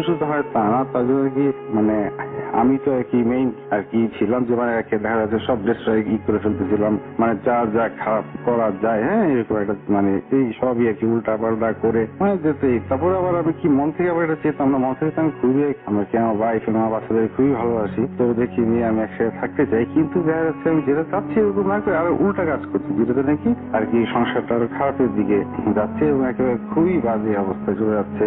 একেবারে মান সম্মান চলে যে খুবই বাজে অবস্থা। এবং দিন দিন দেখা যাচ্ছে যে আমার ওয়াইফ যে নাকি আর কি আমার খুবই ভালোবাসছে বা এখনো আসে, ও দেখা গেল যে আর কি মানে সি বিকেম ভেরি ক্রেজি আর কি। হ্যাঁ, মানে অ্যারোগেন্ট ভায়োলেন্ট আর কি, ভাঙচুর এইটা সেটা, মানে একেবারে দা উঠিয়ে নিয়ে দৌড়াদৌড়ি এইরকম একটা আর কি অবস্থা যে মানে এই চিরতেই হবে, কোনোভাবেই সংসার করবে না, এই না ওই না। তো আমার ঢাকায় চলে আসতে হবে, ওরা এখানে থেকে যাবে। কিন্তু দেখা যায় যে আমি আসলে কি বলবো যে আমি তারপর আমার আর কি বাবা মা সবাই আমরা আর কি একসাথে আর কি ফ্যামিলি থাকতে পছন্দ করি। আর মানে কি আমি তো আমার ওয়াইফ বাচ্চা রয়েছে চিন্তাই করতে পারি না। তো আমাকে অনেক ভাবে এখান থেকে যেহেতু আর কি মানে ও আর কি একেবারেই মানে কিরকম আর কি মেন্টালি হয়ে গেল যে কোনোভাবেই সে সংসার করবে না এবং আমাকে এখান থেকে একাই ফেরত চলে আসতে হবে। তো আর আমিও এরকম একটা কাজ করতেছিলাম যে আর কি ওখানে সুন্দরভাবে থাকবো তা না, সে আর কি আমার চলে যেতে বলারই কথা। তারপরেও দেখা গেল যে হয়তো ভালোবাসাটা নেই বা যে কোনো কারণেই আর কি আমি একা আসতেছিলাম না। আমার কথা হলো যে আমি যাবো, কিন্তু আমি অবশ্যই তোমাদের নিয়ে যাবো এমনি হবে, এবং ইনশাল্লাহ যেহেতু আমার নিয়ত ভালো, আল্লাহ আমার সাথে থাকবেনি। তো এই করে করে তো আমরা যখন থাকলাম, দেখা গেল রাসেল ভাই আসলে কিছু মানে এটার ভিতরে যে কোনো অন্য কোনো বিষয় আসতে পারে তার কি আমার আইডিয়া ছিল না। আমি ধারণা করছি যে আমি তো নানা প্রবলেম করছি, এই কারণে হচ্ছে। কিন্তু দেখা গেল আসলে যে আমরা আর কি যেমন ফ্যাক্ট আমি বলি যে সে রাত্রে ঘুমাচ্ছি, আমার আর কি ভালো সুন্দর আর কি নতুন ফ্যান, হ্যাঁ আর কি এমন না যে ফ্যানে খুব প্রেশার পড়ে, ম্যাক্সিমাম টাইম এসি চালাই রাতে, তারপরেও মনে করেন যে ফ্যান ছেড়েছি। এই ঘুমিয়ে আসি রাতের বেলা, হঠাৎ করে অনেক ইস্যুতে ঘুম ভাঙবো, দেখলাম যে ফ্যানটা খুলে আমি তো খাটের মানে কি রাইট সাইডে শুয়েছি, আর লেফট সাইডে আমার ওয়াইফ বাচ্চা বাড়া, তো ফ্যানটা খুলে আমার হাঁটুর উপরে পড়ে মাটিতে পড়ে ঘুরতেছে মানে, এবং দেখলাম যে ফ্যানটা লাগানো সব ঠিকই রকম আর কি ছিল, মানে আমি দেখে যা মনে হয়েছে আর কি। তো এরকম একটা হলো, তো আমি ফ্যানটাই করলাম, আমি ভাবলাম আল্লাহ বাঁচাইছে, কিন্তু বাচ্চাদের গায়ে পড়তে হতো মানে কে অবস্থা হতো, আল্লাহ মাফ করছে। কিন্তু আমার ভাই বললো যে আসলে বাবু যেরকম হচ্ছে এটা তো আসলে কোনো ভালো জিনিস হচ্ছে না, অন্যরকম মনে হচ্ছে। তো হোয়াট এভার, আমি ওরা তো ওই এলাকার লোকজন এগুলো একটু বেশি বলে, তো আমি এরকম আর কি দিলাম না যে ধরে বাদ দাও। তো তারপরে আমরা আবার আরেক জায়গায় গিয়ে ওদের এখানেই আর কি মাঝখানে একটা হোটেলে আমরা আর কি বাচ্চা বাচ্চা নিয়ে থাকলাম কিছুদিন। তো মানে কি খুব সুন্দর আর কি ওইখানের যে 3-4টা বেস্ট হোটেলের ভিতরে একটা, তো ওইখানে থাকছি 2-3 দিন। তো ওইখানে যে এক্সস্টার ফ্যান থাকে যে ওয়াশরুমে, তো আমি সেই করছি যে তো ওইখানে আমি দেখা গেলো সেই চেক করে অথবা এই আপনার ফ্রেশ হয়ে দেখাতে তারপরে এক্সস্টার ফ্যানটা ছেড়ে দিই। তো আমি যেখানটায় দাঁড়িয়ে আর কি মানে সেই ভাই সেইখানটাই আমি থেকে আমি আমার ওয়াইফকে বললাম যে ওই করতে এক্সস্টার ফ্যানটা ছেড়ে দাও। তো ও আর কি বাচ্চাদের বসে আসছে না কি জিনিস সাথে দেরি করতেছে, তো আমি আবার বাথরুমের দরজায় এসে উকি দিয়ে বাইরের সুইচ থেকে এক্সস্টার ফ্যানটা অন করলাম। এক্সস্টার ফ্যানটা অন করে বিকট শব্দ, তো বাথরুমের ভিতরে তাকিয়ে দেখি যে আমি যে জায়গাটায় দাঁড়িয়েছিলাম সেই জায়গাটায় এক্সস্টার ফ্যান এই ওয়ালের থেকে খুলে ছিটকে এসে আর কি পড়ছে। মানে আমি যদি ওখানে থাকতাম, হ্যাঁ মানে আর কি আই কুড বি হিটেড আর কি। তো এইটা আর কি আমি ও দেখে তো আরো ভেবে গেল যে এই জ্যাকেটটাও তার একটা ব্যাড ই আর কি। তো এই হোটেলের লোকজন আনলাম, তো সবাই এসে অবাক দেখে কি খুলে আসে। হ্যাঁ আমি বললাম নিশ্চয়ই কোনো প্রবলেম ছিল এই জন্য তো হয়েছে, না তো কোনো কারণ হতে পারে না। কিন্তু আমার ওয়াইফ আর কি বলতেছে যে না এটা তো কিন্তু আর একটা কোনো খারাপ কিছু হচ্ছে। আমি বললাম যে কি হচ্ছে এটা, বলে যে দেখা যায় যে মানুষকে যখন খুশি কালাম করে বান মারে তখন এইগুলা হয়। তাই আমি বললাম যে তোমাদের তো সেভাবে শেষ নাই। তো এরপরে দেখা গেল আমার বিভিন্ন গেঞ্জি জামার এগুলো আর কি কোনা কাটা বা এইটি, তারপরে আমি শুয়ে আসি ঘুম থেকে উঠে তোষকের নিচে এখানে দেখা যাচ্ছে যে আপনার কালো চুল গিট দেয়া, তারপরে কালো সুতা গিট দিয়ে কিরকম একটা পুতুলের শেপ বানানো, তারপরে মানে যা আর কি আপনার এই কালো কাপড়ের গিট দেয়া, এগুলো মানে কিন্তু শেষ নেই আর কি। হ্যাঁ তো আমি তো ওটাই করিনি, কিন্তু আর কি সে বলতেছিল যে খুব খারাপ হচ্ছে, তো আসলে কি মানে তুমি তো থাকলে মনে আসলে তোমার আরো সমস্যা হবে, তুমি চলে যাও। তাই আমি বললাম যে না আমি মাঝখান থেকে কেন চলে যাবো, একসাথে আমরা যাবো। কিন্তু আবার আমি কাজ এমন করতেছি না যে আর কি যেটা নাকি ফ্যামিলির জন্য আর কি কোনো মানে পজিটিভ দিক নিয়ে আসতেছে। আমার কাজ এমন আসতেছে যে কি সব নেগেটিভ হচ্ছে, কিন্তু আমি একদমই এরকম করার কথা না, বা আমি আর কি একরকম মন ডিটারমেন্ট করে রেখেছি, কিন্তু আমি জানি না যে কেন মানে আমি ঠিকই উল্টাটা করছি, যেটা নাকি অনেকই মানে মানে বাজে হচ্ছে আর কি রেজাল্ট আসতেছে আমার জন্য এবং ফ্যামিলির জন্য সবার জন্যই। তো এইটাই করেছে রে। তো ওইখানে আমি গিয়ে থাকছি, যেহেতু ওইখানে আমার কিছু সার্কেল হয়েছিল ফ্রেন্ড সার্কেল মতো, তো ওইখান থেকে কিছু মানুষ বলতেছিল যে ভাই আসলে যেটা হচ্ছে এটা কিন্তু একেবারেই মানে 100% শিওর যে এরকম কেউই করছে, এবং যারা নাকি কোনোভাবে চাচ্ছে না যে আর কি আপনার সংসারটা থাকুক বা এই থাকুক এরকম, বা আপনি ভাবির সাথে আসলে নিয়ে আপনি সংসার করতেই হবেন না এবং আপনারও আর কি খুব খারাপ হবে। তো আমি মনে মনে ভালো দূরে বলি। হ্যাঁ তো রাসেল ভাই আমরা আসলাম, আমাদের আর কি থার্ড বেবি হলো, ঢাকায় আবার আসলাম। এখানে এসে হওয়ার পরে আমরা সবাই ডিটারমেন্ট আল্লাহর মতো হয়ে গেল। তো এখন আর কি আমি আবার সেট করে আবার একটা সুন্দর মানে ইনশাল্লাহ মানে বাই দ্য ওয়ে আমি ওখান থেকে এসেই আবার আল্লাহর মতো একটা চাকরি পেয়ে গেছিলাম। কিন্তু রাসেল ভাই হঠাৎ করে আমার আর কি এই 3-4 মাস চাকরি করার পরে আমি আর কি একটা উইকে হঠাৎ করে ক্যান্সারে এত বেশি অসুস্থ হয়ে যাই যে আমি আর কি এই প্রায় 1 উইকের মতো অফিস যেতে পারি না। এবং আরেকটা ব্যাপার যে নাকি একদমই আমার ক্যারেক্টারের সাথে মিলে না, যে আমি ফোন রিসিভ করতেছে, আমি দেখতেছি ফোন করতেছে, কিন্তু আমার এত খারাপ লাগতেছে যে আমি কথা বলতে পারবো না। আমি করতেছি মেইল দিয়ে অ্যাপ্লিকেশন দিচ্ছি যে স্যার আমার আসলে এরকম কন্ডিশন না যে আমি কোনো কথা বলবো, আমার কি কি কাজ আছে, কি কি পেন্ডিং বা কি কি অপারেশন একেবারেই মানে হেডের আছে, এগুলো আমি আর কি ইনফর্ম করে দিচ্ছি। কিন্তু আসলে এটা অফিসের ব্যাপার, আসলে স্বাভাবিক, যেটাতে একটা সিনিয়র লেভেলের লোক যদি এরকম করে, ফোন অফ করে না ধরে বুঝলাম এক উইকের জন্য, তো এইটা আর কি মানে তারা আর কি আমার মতো লোক আছে তারা এক্সেপ্ট মানে এক্সপেক্ট করেনি কখনোই। তো ওয়ার্কশপ আর কি মানে মাপ পেলাম না, এই এত বছর জীবনে প্রথমেই দেখা গেল আসলে চাকরিটা চলে গেল। তো যেটা নাকি আমার জন্য খুবই খারাপ হলো আর কি আর বলবো। তো আবারও আর কি বাসায় বসলাম, তো মনে করলাম যে থাকে আমি তো কি আর করবো, আমি মনে করি যে আসলে আপনার মতো আর কি সবকিছু আর কি ভালোর দিকে আর কি বুঝলেন। আমি মনে করি যে যেটা মানে পজিটিভ দিক হলো, কারণ থার্ড বেবিটা হবে হয়তো বা এটা আল্লাহ এরকম যাচ্ছে যে আমি একটু বাসায় একটু বাচ্চা কাছে নার্সিং করি, একটু হয়তো ফ্যামিলি বন্ডেজটা ভালো হবে। কিন্তু না রাসেল ভাই, আমার কাজ তো কোনোই ভালো হচ্ছে না, যে খালি ফ্যামিলি আর কি খারাপের দিকে যাচ্ছে। কিন্তু কেন জানি আল্লাহ যেন হয়তো অনেকে আমরা বাইরে অনেকটাকে আদর করি বা বাচ্চাদের অনেক আদর করি, ভালোবাসি দেখে হয়তো ওরা আমাদের অনেকই করে আমাকে, সেই কারণে আর কি আমাদের একসাথে থাকা হচ্ছে। কিন্তু মানে কাজ এরকম হচ্ছে যার মানে একেবারেই ছি হয়ে যাওয়ার কথা সব রিলেশন। পরে আসলে অনেক বেশি আর কি লেন্দি ঘটনা বলতে আসলে কি আর বলবো। এরপর আসলে হলো যে এটা ই করার পরে বাচ্চারা হলো, আমরা সুন্দর করে থাকবো। এরপরে বাচ্চাটা হওয়ার পর থেকে কি আবার আমার ওয়াইফ শুরু করলো যে না সে এখানে থাকবে না, এখানে একেবারেই থাকার মতো অবস্থা না, মানে সে ওইখানে যাবে যেখানে ওর বাবার ওইখানে যাবে। তাই আমি বললাম আচ্ছা এটা একটা নর্মাল ব্যাপার, এটা তো একটা বাচ্চা হওয়ার পরে একটা মেয়ে তো যাই তো যা বা ঠিক আছে তো ই না। তো সে যা সেটা নিয়ে একেবারে আবার ওই যে বললাম যে ক্রেজি হয়ে ভায়োলেন্ট অ্যারোগেন্স একেবারে মানে ভাঙচুরি সেটা। আবার এমন না যে সে শুধু অকারণেই ক্রেজি হচ্ছে, মানে আমারও কাজগুলো আসলে সরি হচ্ছে, আমি কি বলবো আসলে সবাই বলতেছে এটা আমার দোষ না, আমার এরকমই আমার সাথে আমাকে নাকি করা হয়েছে। কিন্তু আসলে একটা মানুষ তার মতো যদি মানে সেন্স অ্যাপ্লাই করে আমি কেন এরকম করবো, আমি মনে করি আমারই দোষ, জানি না আসলে। তারপরে এরকম হচ্ছে। তো এরপরও আর কি ওরা গতকাল গেল আবার খুলনা ঠিকই। তো যাওয়ার পরে এই কথা হলো, আমাকেও বললো যাওয়ার জন্য। তো আর কি আমার বাসা থেকে বাবা মা মনে করছে যে এর আগে খুলনা যে এত এরকম একটা ই হয়েছে, তা আবার গেলে তো আবার এরকম করবো, তো এটা খারাপ হবে আসলে। তো ওরা মনে করছে, তা আমি তারপর ফ্যামিলি যেতে গেছে, ওরা বলতেছে চলে আসতে। তো আমি আর কি এই রাতে আমার এক বড় ভাই আছে, মানে এখানে থাকুন। তো উনি আবার আসলে এইগুলো বেশ ভালো বোঝেন বা এগুলো আর কি মানে উনি আর কি একজন মানে খুব সিনিয়র মানুষ, ইঞ্জিনিয়ার মানুষ আর কি, আবার উনি ইসলামিক মাইন্ডেড, তো উনি এগুলো বোঝেন আর কি। তো মানে উনি বিলিভ করেন আসলে ইসলাম সব ব্যাপারে, তো বিলিভের উপরে আর কি। হ্যাঁ এইরকম আর কি। তো উনি আমার কিছু কিছু জিনিস ই করে উনি আমার বললো যে আচ্ছা এই হিসাবে আপনি একটা জিনিস এদিকে আসেন। তো আমি শোয়া থেকে উঠে আসলাম, বলে লাইটটা জ্বালালাম। তারপরে উনি আমাকে বললো যে কি করেন, তো আপনার এই হাত দুইটা হাতটা সোজা করেন। তো হাত সোজা করলাম।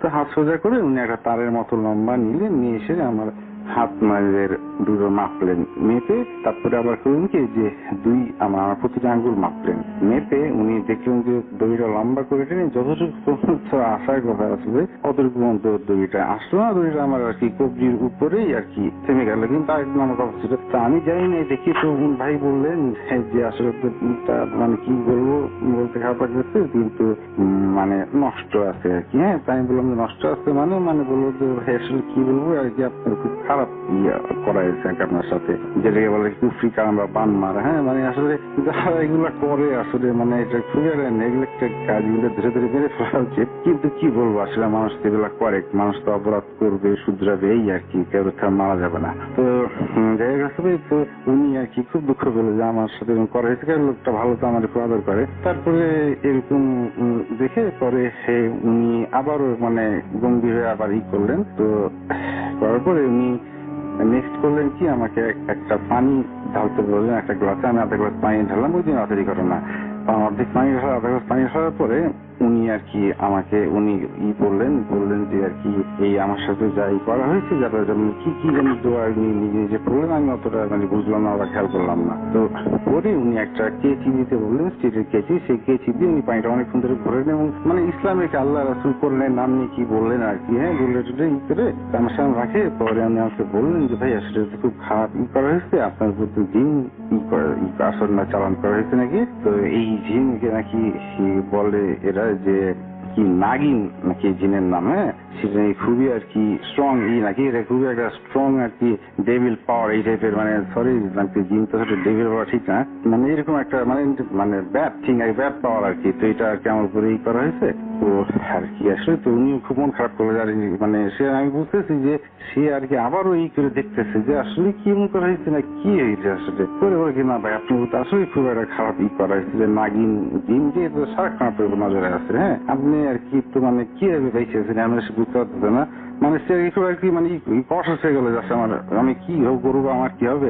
আর বললো যে আপনি তো ভাই আপনি চাকরি করতে পারবেন না, চাকরি হবে কিন্তু আপনি তো করতে পারবেন না। মানে আপনার এগুলো তো সব আর কি মানে তালাবন্ধ করে রাখা হয়েছে, আমার চাকরি আমার সংসার আমার আর কি মানে গুড থিঙ্কিং। হ্যাঁ মানে এভরি গুড থিংস আর কি আমার আর কি লক। হ্যাঁ তো তারপর গ্লাসটা আমাকে দিয়ে বললেন যে ভালো মতো লক্ষ্য করেন কিছু মানে বোঝার জন্য যে কারা এরকম করছে। হ্যাঁ তো দেখেন তো কারো এখানে চেহারা বা কিছু দেখতে পান কিনা। তো আমি সঙ্গে সঙ্গে চিন্তা করলাম যে যারা এরকম করছে বা এই করছে আমি আইডিয়া করি তাদের আর কি আমি চেহারা মাথায় আনলাম না যাতে আমি এখানে না দেখি। হ্যাঁ তাই আমি অনেকক্ষণ তাকিয়ে থেকে আমি বললাম যে ভাই আমি তো আসলে কারো চেহারা দেখতে পাচ্ছি না, কিন্তু মানে এটা মানে উপরের আঙ্গুলে টাঙ্গুলে ছায়া গ্লাসের ভিতরে পড়ে মানে খুব কালো কালো লাগতেছে পানিটা। আর মনে হচ্ছে যে মনে হচ্ছে একটা মানে মানে মেয়ে বা মহিলা এরকম আর কি একটা ছবির মতো লাগতেছে, হয়তো আঙ্গুলের ছায়ার জন্য বা হয়তো আসলে জায়গা আমি জানি না। তো আমি ওনাকে বললাম, তো উনি আবার একই কথা বললেন এবং মন খারাপ করে বললেন যে এসেই তো ভাই এরকমই আপনার সংসারটি করার কথা না, ভাব বলল যে ভাবি তো আপনার সাথে থাকার কথা না, এই অবস্থা করে রাখা হয়েছে। তো আমি বললাম যে ভাই আমি তো গতকালকে বাসে উঠাই দিয়ে আসলাম, ওরা তো আবার গেছে। তো বললে যে ভাই অবশ্যই আমি যেতে দিলেন কেন, ওইখানেই তো প্রবলেমটা করা হয়েছে। তো আমি বললাম যে কি করবো ভাই, মনে করেন একটু মনটা ভালো লাগবে এই জন্য আর কি সেই গেছে এখানে। তো বারবার আমি ইনশাল্লাহ কদিন থাকুক তোমার যদি নিয়ে আসবো, একটু মনটাও তো একটু ভালো লাগবে। তো বলে যে ভাই কোনই ভালো লাগবে না, ওইখানে গেছে তো উনি আসতে যাবে, কালকে থেকেই আমাদের এই পেট ব্যথা টেট ব্যথা শুরু হবে এবং সে আবার একই কথা আপনাকে বলবে যে তুমি এখানে আসবা না, সে বলবে যে আর কি ডিভোর্স দাও, যে সম্পর্ক খারাপ করে এই করবে। তো আমি আর উনি বললাম না যে উনি যে কথাগুলো বললো এটা অলরেডি সে আমার যাওয়ার সময় বলে গেছে। হ্যাঁ তো আর কি বলবো, তো যাই হোক আমি আসলে কি মানে কি বলবো, আমি আসলে খুবই বউ বাচ্চা পাগল ছেলে। তো আমি আর কি যাই বলে আমি আর কি মনে করি যে বাচ্চা মানুষের পোলাপার মতো করতেছে ঠিক হয়ে যাবে আর কি, অনেক স্ট্রেস গেছে। আর ভাই 3টা সিজার বেবি হয়েছে, তো আসলে তো উপরে যারা স্ট্রেস আছে আর একা 3টা বাচ্চা দেখতে হয়, এতে তো ওটা তো অনেক একটা মেন্টাল স্ট্রেস পড়ে। এই জন্য আর কি সে একটা আছে। তো উনি বললো যে ভাই আর কোনো কিছু হয়েছে। তো আমি আবার একটা জিনিস বললাম যে ভাই একটা জিনিস আমরা বলিনি, আমার থার্ড বেবিটা হওয়ার পরে আমরা যেদিনকে হসপিটাল থেকে বাসায় এসেছি তার পরের দিন একটা ব্যাপার হলো যে আমি আর কি আমি যে বালিশ নিয়ে শুই সেই বালিশটা আমি বাড়ি দিয়ে গুছাচ্ছি, তো হঠাৎ করে তোমাদের হাতে কি লাগলো, তো হাতে ধরে ধরে দেখি যে বালিশের ভিতরে একটা বেশ বড় মানে মানে একটা অনেক বড় একটা পেরেক, লোহার পেরেক রাখা। এই বালিশটা অনেক বছর ধরে ইউজ করি, কিন্তু লোহার পেরেক রাখতে আগেও বুঝতাম, তাহলে কি রিসেন্টলি কেউ রাখছে আসবে কি হবে। তো কি বলবো রাতুল ভাই, মানে মানে আমাদের ঢাকায় এবং ওইখানে আর কি যারা নাকি ক্রাইম সাসপেক্ট, হ্যাঁ তারা আবার সবাই ছিল মাঝখানে আশেপাশে যে বাসায়, বুঝছেন আমরা ছিলাম না। তো এই জন্য আর কি মানে বুঝতেছি না আসলে কি হচ্ছে।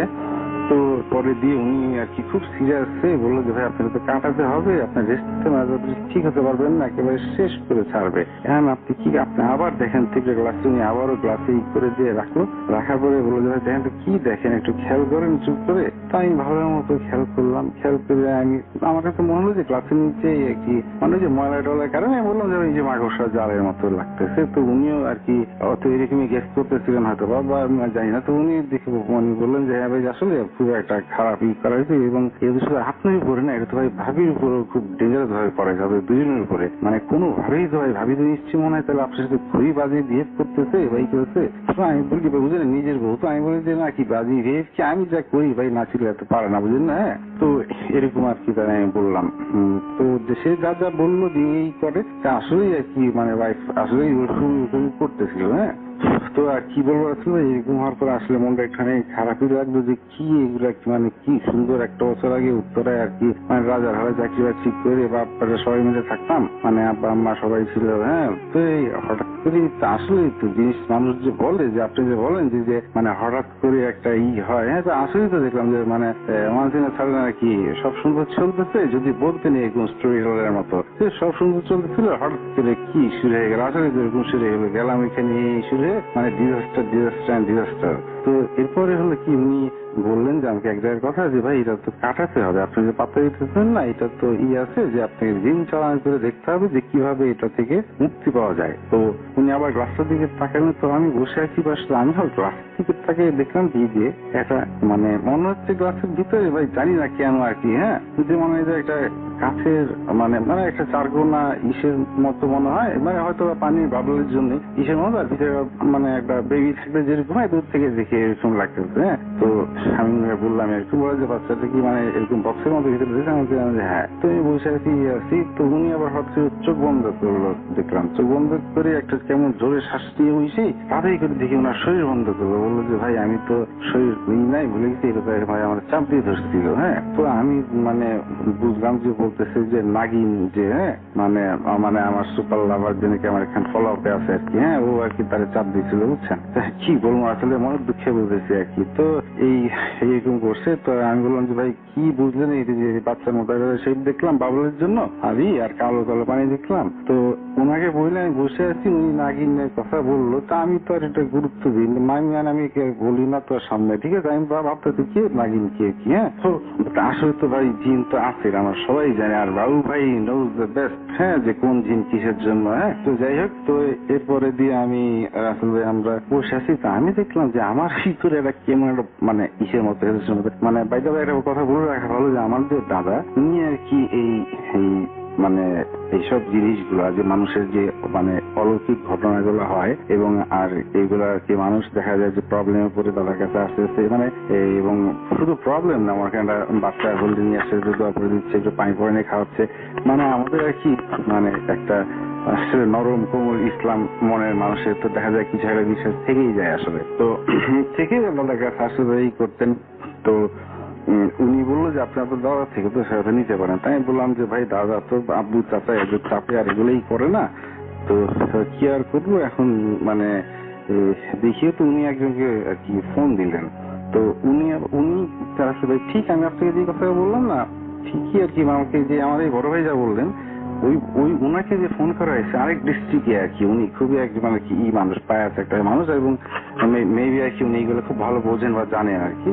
তো উনি রাসেল ভাই শুনে আমাকে আমার এই বড় ভাই বললো যে আপনি কথা বলেন, তো আমি বললাম, আর উনি এই বড় ভাই বললো যে ঠিক আছে, তাহলে আপনি একটুখানি ভালো মতো ওর কথা তো শুনলেন, তো আপনি একটু আমার ফোন করে জানান তো আসলে কি ব্যাপারটা। ঠিকই উনি কিছুক্ষণ পরে যে বললো ফোন করলো যে ওই ক্লিপটা আছে, তো বললো যে মানে ঠিকই এই ভাইও যা বলছিল উনি একই কথা বললো আর কি। আর এইটার থেকে প্রতিকারের উপায় আর কি, তো আমাদের এটার জন্য মানে উনার কাছে নিয়ে যেতে বললো আমাকে, যে গেলে পরে যে আমার উপরে যে যাই করা হয়েছে উনি একই কথা বললো যে আমার উপরে আমার ওয়াইফের উপরে একই সাথে করা হয়েছে। হ্যাঁ, এবং করেছি খুবই কাছের মানুষ, হয় না সবসময় যা হয়ে থাকে আর কি। তো কি বলবো, তো বাচ্চার ব্যাপারটা রাসেল ভাই বলছি যে উনি কথা বলে শেষ করলেন যে এই কথা, মা আমাকে বললেন ডিস্ট্রিক্টে যেতে হবে, যাওয়ার পরে জিন চালান করে দেখা হবে। তো রাসেল ভাই হয়তো বা আমরা আজকে বা নেক্সট উইকে যাবো ওইখানে। তো ওইখানে যে যা হয় ভাই জিন চালানোর ব্যাপারটা, হ্যাঁ, তো ওই কবিরাজ খুবই একজনই মানুষ সাথে তার কাছে যাচ্ছি আমরা, তো ওইটাও আর কি আমি মানে যদি করা যায় রেকর্ড করে ওইখানটাই লাইভ রেকর্ড করে আমি ক্লিপটা পাঠাবো, অথবা আমি শুনে আপনাকে বললাম, হ্যাঁ, আপনি যেটা বলেন আপনি যেটা ভালো মনে করেন আসলে ওটা শোনালেন। তো এরপরে আসেন ভাই একটা জিনিস হলো, এটা অ্যাবনর্মাল ব্যাপার, আমি দেখতেছি কি আমার কাছে মনে হচ্ছে, আমি জানি না কেন, যে আমি যে মানে দেখতেছি যে বাচ্চাটিটা মনে হচ্ছে যে আমাদের কেউ মানে কি করতেছে, যে আসলে যে শিয়ান তোমার মানে বউ বাচ্চার সাথে এরকম করা হয়েছে, তো এইটা নাকি যে করছে তার বিপক্ষে একটা মেয়েও আছে, তো তার যদি কোনো বাচ্চা থেকে থাকে, হ্যাঁ, তাইলে ওইটা আর কি বন্ধ। তুমি বললো বন্ধ মানে ভাই আর কি ডিমিনিশ করে দেওয়ার কথা বলতেছে। তাই আমি বললাম যে হলি মানে কি বলে এটা আর কি, আমিও মনে মনে ভাবলো যে কি ধরনের চিন্তা করলাম, যারা বাচ্চাকে মানে যে এটা করা হয়েছে তার কি যে বাচ্চা আছে তাদের একেবারে মানে মনে হচ্ছে যে কেন জানি না, যে শেষ করে দিলে তার মনটা নাকি ভেঙে হয়ে যাবে, মানে সে হয়তো এটা করবে না তখন। হ্যাঁ, মানে হয়তো এটা জিতের জন্য হলো, যায়নি এত খারাপ কেন আসলে মাথায় হবে, কিন্তু মনে হচ্ছে কি যেটা আমাকে কেউ বলতেছে এরকম মনে হচ্ছে। তো রাশেদ ভাই এটাই আর কি, মানে কথা হয়তো গুছিয়ে বলতে পারিনি, বুঝতে পারিনি। তো আমি নেক্সট উইকটাই আপনাকে পাঠাবো রাশেদ ভাই, আমি আমার ফোন নাম্বার সব দিয়ে আমি এটা আপনাকে মেইল করে দিচ্ছি, আপনি মানে কি দরকার আমার সাথে কথা বলতে পারেন, অথবা আপনি যদি মনে করেন প্রে করবেন তো করতে পারেন। আসলে ভাই থ্যাংক ইউ ভেরি মাচ আসলে ভাই, after getting married for last 7 years, মানে me, my wife, my all my children. We are very happy with your show. Thank you, Rasul bhai. Goodbye. ভূত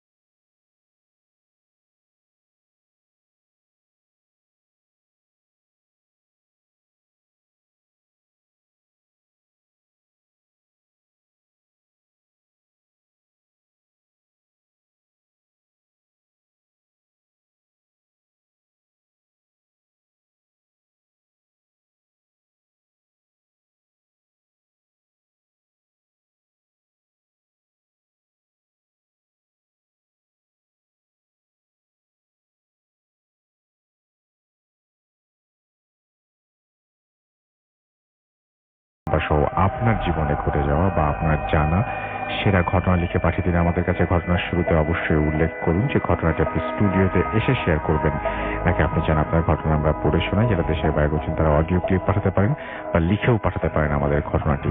আমরা চলে যাব আমাদের প্রথম অতিথির কাছে আরো একবার, এবং তার যে দ্বিতীয় ঘটনাটি আছে সেই দ্বিতীয় ঘটনাটি আমরা শুনে আসব। আশা করছি এই ঘটনাটিও আপনাদের অনেক অনেক অনেক ভালো লাগবে।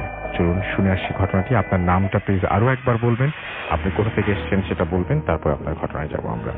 আসসালামু আলাইকুম রাসেল ভাই, আমি ইসমাইল সুমন আজান মোহাম্মদপুর থেকে এসেছি। জি, আপনার প্রথম ঘটনাটি সবাই অলরেডি অনেক প্রশংসা করেছে, আশা করছি দ্বিতীয় ঘটনাটিও সবার ভালো লাগবে। জি রাসেল ভাই, আমি এখন আমার দ্বিতীয় যে ঘটনাটি শেয়ার করব, এই ঘটনাটি রাসেল ভাই এখন থেকে আরো 80 থেকে 90 বছর আগের ঘটনা। আচ্ছা। সেটি হচ্ছে বাংলাদেশের বেনাপোল সীমান্তবর্তী কোনো একটি গ্রামে। সেই ঘটনাটি হচ্ছে একটি হিন্দু মেয়েকে কেন্দ্র করে। তো আমি চলে যাই রাসেল ভাই আমার মূল ঘটনায়।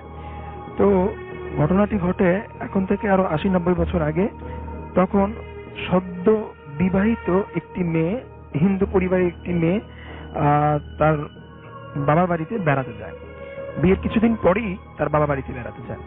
তো তার বাবার বাড়ি থেকে সে কয়েকদিন থেকে যখন তার স্বামীর বাড়িতে আসবে, তো এমন টাইমে তার মা, তার ফ্যামিলির মানুষ তার স্বামীর জন্য কিছু মাছ, বড় বড় মাছ ভেজে তার সাথে করে দিয়ে দেয়, যে তার স্বামীকে বাসায় নিয়ে সেগুলো খাওয়ানোর জন্য। তো রাসেল ভাই একটু বলে রাখি, তো ওই মেয়েটি আর কি সদ্য বিবাহিত ওই নববধূটি তার ভাইয়ের সাথে যখন রওনা দেয় সেটা দুপুরের পরে। তো তখন যেহেতু রাস্তাঘাটের অবস্থা তেমন ভালো ছিল না, এবং সেই মেয়েটির বাবা বাড়ি থেকে তার স্বামীর বাড়ি রাস্তার দূরত্বটা ছিল 10 থেকে 12 কিলোমিটার আনুমানিক। তো রাসেল ভাই এই পথটা একটু হরর ছিল। হরর বলতে আপনার এই পথটার মধ্যে দিয়ে কয়েকটা জিনিস অতিক্রম করতে হয়। মূলত রাতে কেউ একা এই রাস্তা দিয়ে চলাচল করে না, একটু একটু হন্টেড প্লেস ছিল। তো যাই হোক, তো এই রাস্তার মধ্যে রাসেল ভাই পুরানো একটি শ্মশান পড়ে, এবং একটি পরিত্যক্ত জমিদার বাড়ি পড়ে, এবং কিছু দূর চলে আসলে ঝোপঝাপ পেরিয়ে একটা পচা ডোবা এবং একটি কবরস্থান পড়ে। এই টোটাল এই জিনিসগুলোকে অতিক্রম করে কিন্তু ওই মেয়েটাকে তার শ্বশুর বাড়িতে আসতে হবে, মানে স্বামীর বাড়িতে আসতে হবে। তো তারা আর কি ভাই বোন দুইজন, মানে ওই মেয়েটি এবং মেয়েটির ভাই, ওরা দুইজন মিলে তাদের বাড়ি থেকে দুপুরবেলা খাওয়া দাওয়া করে রওনা দেয়। তো তারা কথা বলতে বলতে রাসেল ভাই অর্ধেকটা পথ চলে আসে। তো তারা যখন ওই শ্মশানটা পার করে জমিদার বাড়ির কাছাকাছি কয়েক গছের মধ্যে যাবে, তো এর মধ্যে রাসেল ভাই মেয়েটা যখন সেই মাছের যে হাড়িটা ছিল পলিথিন দিয়ে মুখটা বাঁধা, একটা রশি দিয়ে হাতের মধ্যে মেয়েটার হাতে ছিল। তো মেয়েটা যখন আসতেছে, যাওয়ার পথে জমিদার বাড়ির কাছাকাছি চলে আসছে, তখন যে সে একটু অন্যরকম একটু অনুভব ফিল করে। দেখা যায় কি মেয়েটা একটু হঠাৎ করে একটু গরম বাতাস মেয়ের গায়ে লাগে। তো মেয়ে ওটা ওরকম ভাবে নেয় না। তারা দুই ভাই বোন কথা বলতে বলতে চলে আসে। যখন তারা ঠিক ওই পচা ডোবাটির পাশাপাশি একদম কাছাকাছি চলে আসে, মেয়েটিকে এমন জোরে কি যেন একটা ধাক্কা মারে, অদৃশ্য কি যেন একটা ধাক্কা মারে, মেয়েটি সেই মাছের হাঁড়িটি নিয়ে সেই পচা ডোবার মধ্যে পড়ে যায়। তো পচা ডোবার মধ্যে যখন সে পড়ে যায় রাসেল ভাই, তখন তার ভাই সেই মেয়েটিকে ওই ডোবা থেকে উঠায়, মাছের হাঁড়িটি সহ তাকে উঠায়। উঠানোর পরে তার পুরো কাপড় চোপড় যেহেতু ভিজে ছিল, তো আমরা জানি যে হিন্দুদের পরিবার একটু রক্ষণশীল পরিবার হয়ে থাকে, আর যেহেতু ওরা ব্রাহ্মণ ছিল এবং খুবই সেন্সিটিভ ফ্যামিলি ছিল, যে এই ভিজা কাপড়ে যদি তার শ্বশুর বাড়িতে মানে তার স্বামীর বাড়িতে যায় তখন নানা রকম প্রশ্ন উঠতে পারে। তো মেয়েটা তার ব্যাগের মধ্যে যে কাপড় চোপড় ছিল ওইখান থেকে আরেকটা কাপড় নিয়ে সে ওই ডোবাটার পাশে একটা ঝোপের মধ্যে যে তার কাপড় চোপড় চেঞ্জ করলো রাসেল ভাই। তো কাপড় চোপড় চেঞ্জ করে সেই ভিজা কাপড়টার সাথে করে নিয়ে আসে না, সেই ভিজা কাপড়টা ওইখানেই রেখে চলে আসে। যেহেতু ভিজা কাপড় যদি নিয়ে আসে তো আরো কথা হতে পারে, তো এক কথা থেকে দুই কথা হবে, তখন তার অশান্তি হতে পারে, এরকম চিন্তা ভাবনা করে সে ভিজা কাপড়টা আর আনে না, তখন সে কাপড় চেঞ্জ করে সে বাড়িতে চলে আসে। তো রাসেল ভাই এই পর্যন্ত সবই স্বাভাবিক ছিল। তো 2-1 দিন যাওয়ার পরে মেয়েটার মধ্যে হঠাৎ কিছু চেঞ্জ লক্ষণ করা যায়, তার কিছু পরিবর্তন লক্ষণ করা যায়। তার মধ্যে প্রধান যে সমস্যাটা ছিল, সে মেয়ে আমিষ খাওয়ার প্রতি মানে মাছ মাংস খাওয়ার প্রতি আগ্রহটা প্রচুর বেড়ে যায়। এবং আমরা সাধারণত জেনে থাকি হিন্দুরা এমনিতেই নিরামিষ ভোজি বেশি হয়ে থাকেন, তারা সপ্তাহে 1 দিন বা 2 দিন কি মাছ মাংস খেয়ে থাকেন সাধারণত। আর তখনকার আমলে মানুষ হয়তো বা মাছ মাংস অতটা বেশি খেতেও না, কারণ আর্থিক একটা ব্যাপার ছিল। তো যাই হোক, তো ওই মেয়েটা পরিবার যেদিনই মাছ মাংস রান্না করত এবং ফ্যামিলি সবার জন্য রান্না করতো, সেই মেয়েটা একাই রান্নার পরপরই সেই মেয়েটা একাই সব মাছ বলি বা মাংস বলি, টোটাল কথা হচ্ছে এই ব্যাপার যতগুলো রান্না করে ফেলতো এই সবগুলোই সে মেয়ে একাই খেয়ে নিত। তো একা খাওয়ার পর এবং তার অস্বাভাবিক খাবার আমরা যেটা আগ্রহ বলি এটা বেড়ে যায়। সেটা শুধু মাছ মাংসের ক্ষেত্রেই আসলে ভাই, অন্য কিছুর ক্ষেত্রে না। ভাত তেমন খেত না বা রুটি মুটি বা অন্য সবজি টবজি তেমন খেত না, শুধু তার আগ্রহ কেন্দ্রবিন্দু ছিল এই মাছ মাংস। তো তার ফ্যামিলি এটা নিয়ে অনেক কানাঘোষা হয় এবং তার স্বামীকে কমপ্লেন দেয় এবং তারা অনেক রকম বোঝায় যে যেন সবার কথা চিন্তা করে সে খাবারটা খায়। আর যেহেতু নববধূ ছিল তাকে ওরকম ভাবে স্ট্রিক্টলি কিছু বলতেও পারতো না। তো যাই হোক, তো তারপরও যখন দেখলো যে না মেয়েটি তার খাওয়ার আগ্রহতা বা প্রবণতা কমাচ্ছে না, যে সে এরকম কারোর কথা চিন্তা করছে না, সে একাই সব খেয়ে নিচ্ছে, তখন তারা চিন্তা করলো কি যে ঠিক আছে মাছ মাংস রান্নাই বন্ধ করে দাও। তখন তারা ফ্যামিলিতে মাছ মাংস রান্না বন্ধ করে দিছে এবং তারা নিরামিষ খাওয়া ধরলো। কিন্তু এই নিরামিষ রান্নার পর থেকে মেয়ে কিন্তু টোটালি খাবার অফ করে দিছে, সে ভাতও খায় না আর কিছুই খায় না, টোটাল কথা হচ্ছে সে একদম না খেয়ে আছে। তো রাসেল ভাই এখানে একটু বলে রাখি, সেটা হচ্ছে যে এই মেয়ের মধ্যে যতগুলো সিমটম বা যতগুলো লক্ষণ দেখা যেত সবগুলোই কিন্তু দেখা মিলতো হচ্ছে মাগরিবের নামাজের পরপর। মাগরিবের নামাজের পরপর থেকে ধরে সে রাত 3টা কি 4টা পর্যন্ত এই যে পিরিয়ডটা বা এই সময়টার মধ্যেই মেয়েটার লক্ষণগুলো আর কি দেখা যেত। তো যাই হোক, তো এর মধ্যে যেহেতু ফ্যামিলিতে কেউ বাসার মধ্যে মাছ মাংস রান্না হচ্ছে না, মেয়েও না খেয়ে আছে, তো 2 দিন পরে অন্য একটা সমস্যা দেখা দেয়। সেটা হচ্ছে কি, তাদের যে পালিত হাঁস মুরগি, তারা যে হাঁস মুরগি পালতো, তো তাদের যে খোয়ারে হাঁস মুরগি রাখা হতো, তো প্রত্যেকদিন রাতে একটা করে হাঁস বা মুরগি মিসিং হতো আর কি। প্রতিদিন আর কি গনে গনে যদি খোয়ারের মধ্যে রেখে যেত বা বাড়ির যারা গৃহিণী বা কর্তা ছিল তারা রাখতো, পরের দিন সকালবেলা যখন তারা খোয়ারটা খুলতো তো একটা শর্ট ছিল, মানে একটা কম ছিল, একটা পাওয়া যেত না। তো এই সমস্যাগুলো যখন দেখা দেয় তখন তারা হয়তো ভাবছে বা কোনো শিয়াল বা বন বিড়াল বা বাগদাস টাইপের কিছু আছে, এগুলো হয়তো বা সেগুলোকে নিয়ে যাচ্ছে। কিন্তু রাসেল ভাই সেগুলো নিয়ে যাওয়ারও কিন্তু ওইটা তো নিয়ে যাওয়ার কোনো রকমই সম্ভব ছিল না, কারণ কি সেটা ছিটকারি সিস্টেম ছিল, সেটা হাত দিয়ে খুলতে হতো, এটা মানুষই সেটা খুলতে পারতো, কিন্তু একটা পশু পক্ষে সেটা বা একটা জীবজন্তুর পক্ষে সেটা খোলা কোনো রকমই সম্ভব ছিল না। তো যদিও এই ব্যাপারটা তাদের মাথায় তখন কোনো কাজ করেনি, তারা ভাবছে হয়তো শিয়াল বা বাগদাস বা এরকম কিছু জন্তু জানোয়ার সেগুলো নিয়ে যায়। তো এরকম করতে করতে রাসেল ভাই একটা পর্যায়ে পুরো খোয়ারটা খালি হয়ে যায়, তাদের একটা হাঁস মুরগি, ইভেন যে তাদের চালাতে কবুতর ছিল, কবুতর গুলো পর্যন্ত ভ্যানিশ হয়ে যায়, কিন্তু কে নিচ্ছে কি নিচ্ছে এগুলো তারা কোনো রকম খুঁজে পায় না। তো তাদের ওই বাড়িতে আরো 3টা পরিবার ছিল। তো যখন তাদের সব শেষ হয়ে যায়, মানে এই হাঁস মুরগি কবুতর গুলো শেষ হয়ে যায়, তখন তাদের প্রতিবেশীদের এগুলো আস্তে আস্তে একটা করে কমতে থাকে রাসেল ভাই। তো এর মধ্যে তারা সবাই মিলে, বাড়ির যারা কর্তা বা পুরুষ মানুষ আছে তারা মিলে একটা ডিসিশন নিল যে আমরা পাহারা দেব, যে নিচ্ছে তো কে নিচ্ছে, এগুলো কোথায় নিচ্ছে, বা কেউ কি চোরে নিয়ে যাচ্ছে কি। তখন যে তারা পাহারা বসালো। কিন্তু রাসেল ভাই অদ্ভুত ব্যাপার, এই পাহারার মধ্যে তারা এমন কোনো পশু বা জীবজন্তু দেখেনি, বা এরকম কোনো চোরও দেখেনি যে এইটা নিয়ে যেতে পারে। তো যাই হোক, তারা এর কোনো হদিস খুঁজে পায় না, যে তারা সবাই এটাকে একটা দুর্ঘটনা ভেবে, এটাকে আর কি নিয়তি ভেবে এটা তারা এই জিনিসটাকে আর পাহারা দেয় না। তো রাসেল ভাই এর মধ্যে তাদের বাড়িতে একটা মেয়ের একটা আর কি পাশের বাসার একটা মেয়ে, তাদের বাড়িতে যে 2-3টা পরিবার আছে, এক পরিবারের একটা মেয়ের একটা নব শিশু জন্ম হয়, ছেলে শিশু জন্ম হয়। তো ছেলে শিশুটি জন্ম হওয়ার 3 দিন পর, তো আমরা জানি যে ছেলে বাচ্চারা যখন হয় তখন বাচ্চারা আতুল ঘরে থাকে। তো ওই আতুল ঘরে রাখা অবস্থায় তার মা গরম পানি বা যে কোনো একটা জিনিস আনার জন্য সে পাক ঘরে যায়, বাচ্চাটাকে একা রেখে, বাচ্চাটা আতুল ঘরে যখন রেখে সে পাশের ঘরে যায়। কিন্তু রাসেল ভাই মিনিট 2-3-এর মধ্যে সে যখন আবার ফিরে আসে, তখন কিন্তু তার সেই বাচ্চাটাকে আর সেখানে খুঁজে পাওয়া যায় না। তখন ওই মহিলা চেঁচামেচি করতে থাকে এবং কান্নাকাটি করতে থাকে, এবং পুরো বাড়ির মানুষ এক হয়ে যায়, কিন্তু তার বাচ্চাকে আর খুঁজে পায় না। তখন সবাই মিলে লাঠি, সোটা, দা, কুড়াল সব নিয়ে এই তুর মোচড় শুরু করে দেয়, যে তারা তখন ভেবে নেয় যে কোনো হিংস্র জন্তু সে বাচ্চাটাকে তুলে নিয়ে গেছে। তখন রাসেল ভাই তারা সব দিয়ে খুঁজে যখন আবার ফিরে আসে, তখন দেখে যে না, আসলে কোথাও তো কিছু পাই না, বা এরকম বাচ্চাও কান্না শোনা যাচ্ছে না। তো কি অদ্ভুত ব্যাপার, তারা সব কান্নাকাটি করে।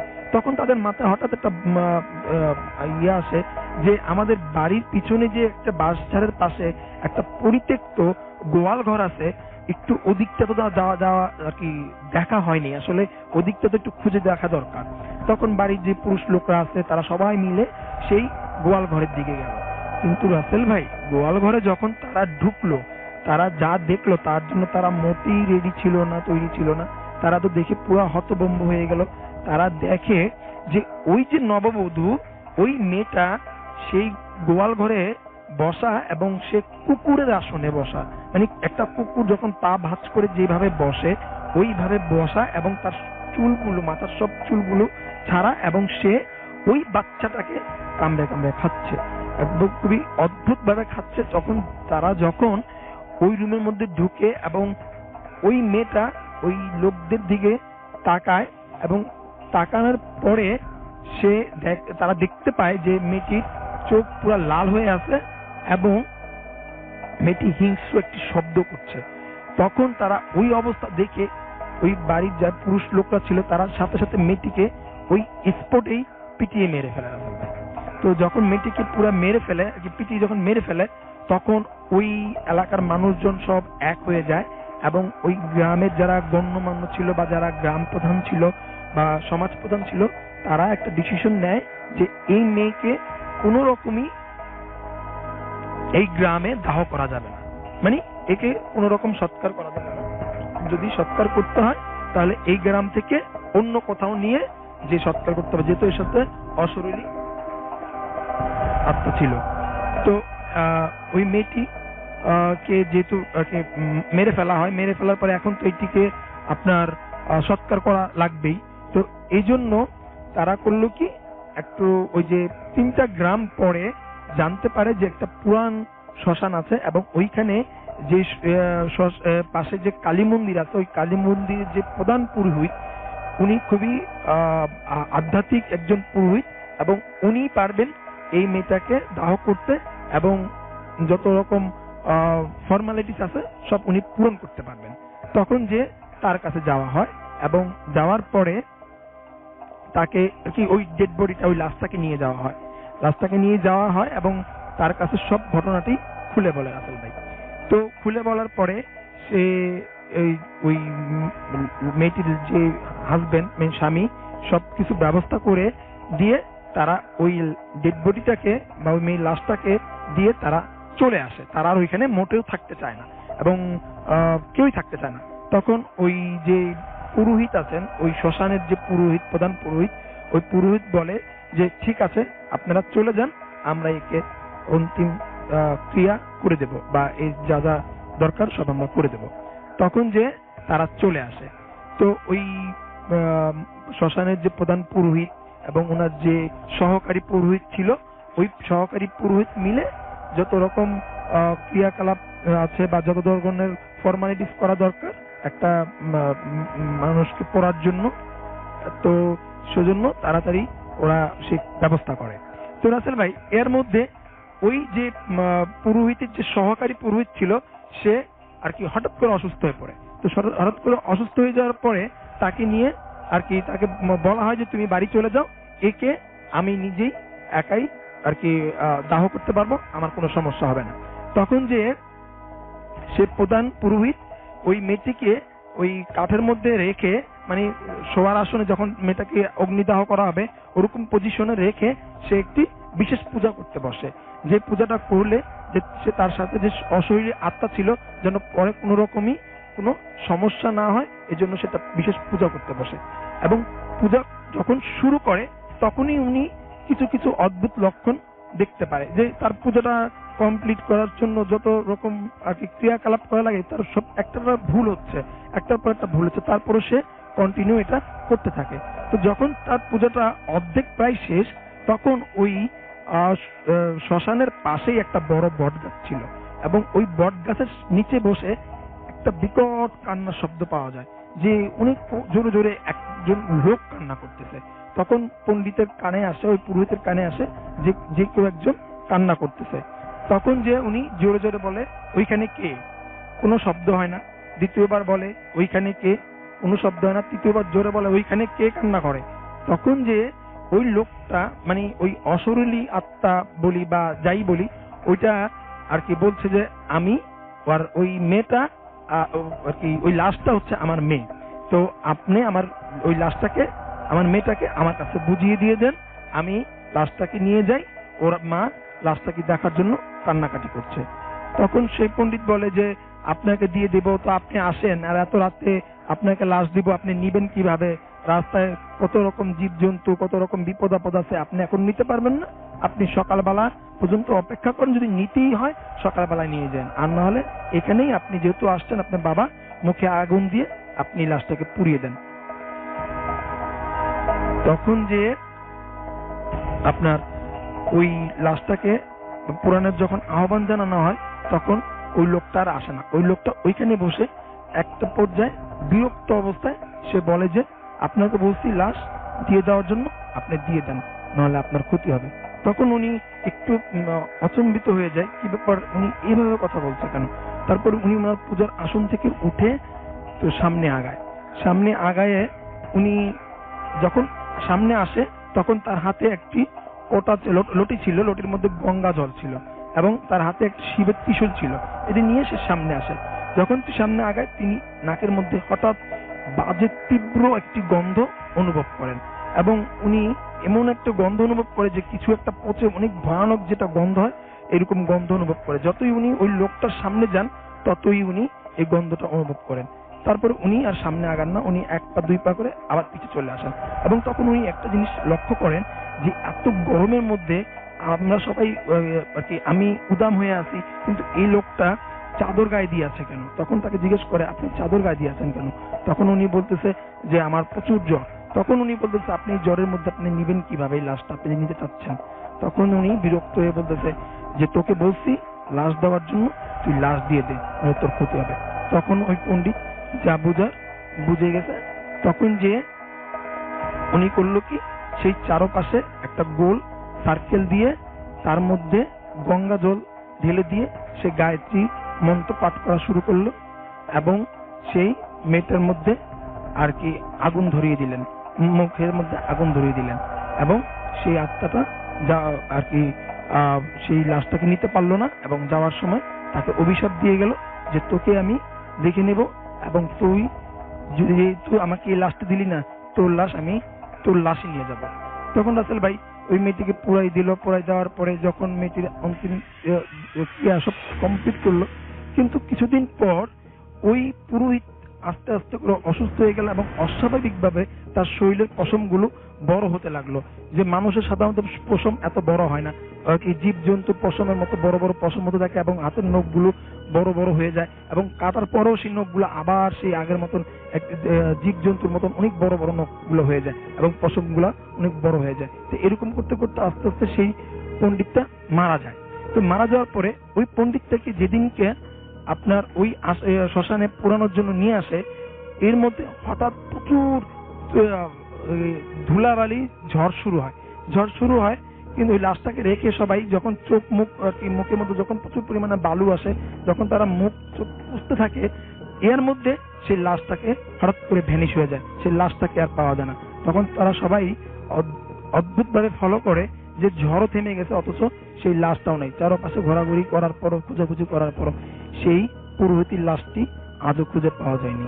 এই ছিল হচ্ছে আমার ঘটনা রাসেল ভাই। থ্যাংক ইউ সো মাচ আপনার ঘটনার জন্য। আপনাকে অনেক ধন্যবাদ। আপনি কতগুলো জিনিস একটু মিস করে গেছেন যেটা আমাদের অফ এয়ারে বলেছিলেন। সেটা হচ্ছে যে লোকটি লাশটা নিতে এসেছিল তার গায়ে বড় বড় পশম ছিল, সেটা আপনি বলতে ভুলে গেছেন। আপনি আরো কিছু জিনিস এখানে মিস হয়ে গেছে। তারপরেও আপনার ঘটনার জন্য আপনাকে অনেক ধন্যবাদ। আমরা চলে যাব আমাদের পরবর্তী অতিথির কাছে এবং তার কাছ থেকে আমরা ঘটনা শুনবো। আপনার নামটা প্লিজ একটু বলবেন, তারপর আপনার ঘটনায় যাবো আমরা। কোথা থেকে এসেছেন সেটাও বলবেন, তারপর আপনার ঘটনায় যাবো। অবশ্যই। আসসালামু আলাইকুম রাসেল ভাই, আমি আসছি উত্তরা থেকে। আমি সৈয়দ মাহবুব আলম, তিতুমির কলেজে আমি দ্বিতীয় বর্ষে সমাজকর্মী পড়াশোনা করছি। তো আমার যে ঘটনাটা, এটা হচ্ছে আমার গ্রামের বাড়ির ঘটনা। 2015 সালের মেবি এটি ঘটনা। এটি আমারই দেখা, এখনো কন্টিনিউয়াস চলছে, বাট এর কোনো সলিউশন হচ্ছে না। তো ফার্স্টলি আমি যে কথাটা বলতে চাইবো, আমার বাড়ির যে ঘটনা সেটা আমি বলবো। অর্থাৎ প্রথম হচ্ছে আমাদের যে মেইন রাস্তা, তারপর হচ্ছে একটা জঙ্গল, তারপর হচ্ছে আমাদের বাড়ির যে বাসস্থান অর্থাৎ ঘর। তো আমাদের অল টাইম যাতায়াত করার জন্য ওই জঙ্গলের মধ্য দিয়ে একটা রাস্তা আছে, সেই রাস্তা দিয়ে আমাদের ওভারকাম করতে হয় বাড়িতে প্রবেশ করার জন্য।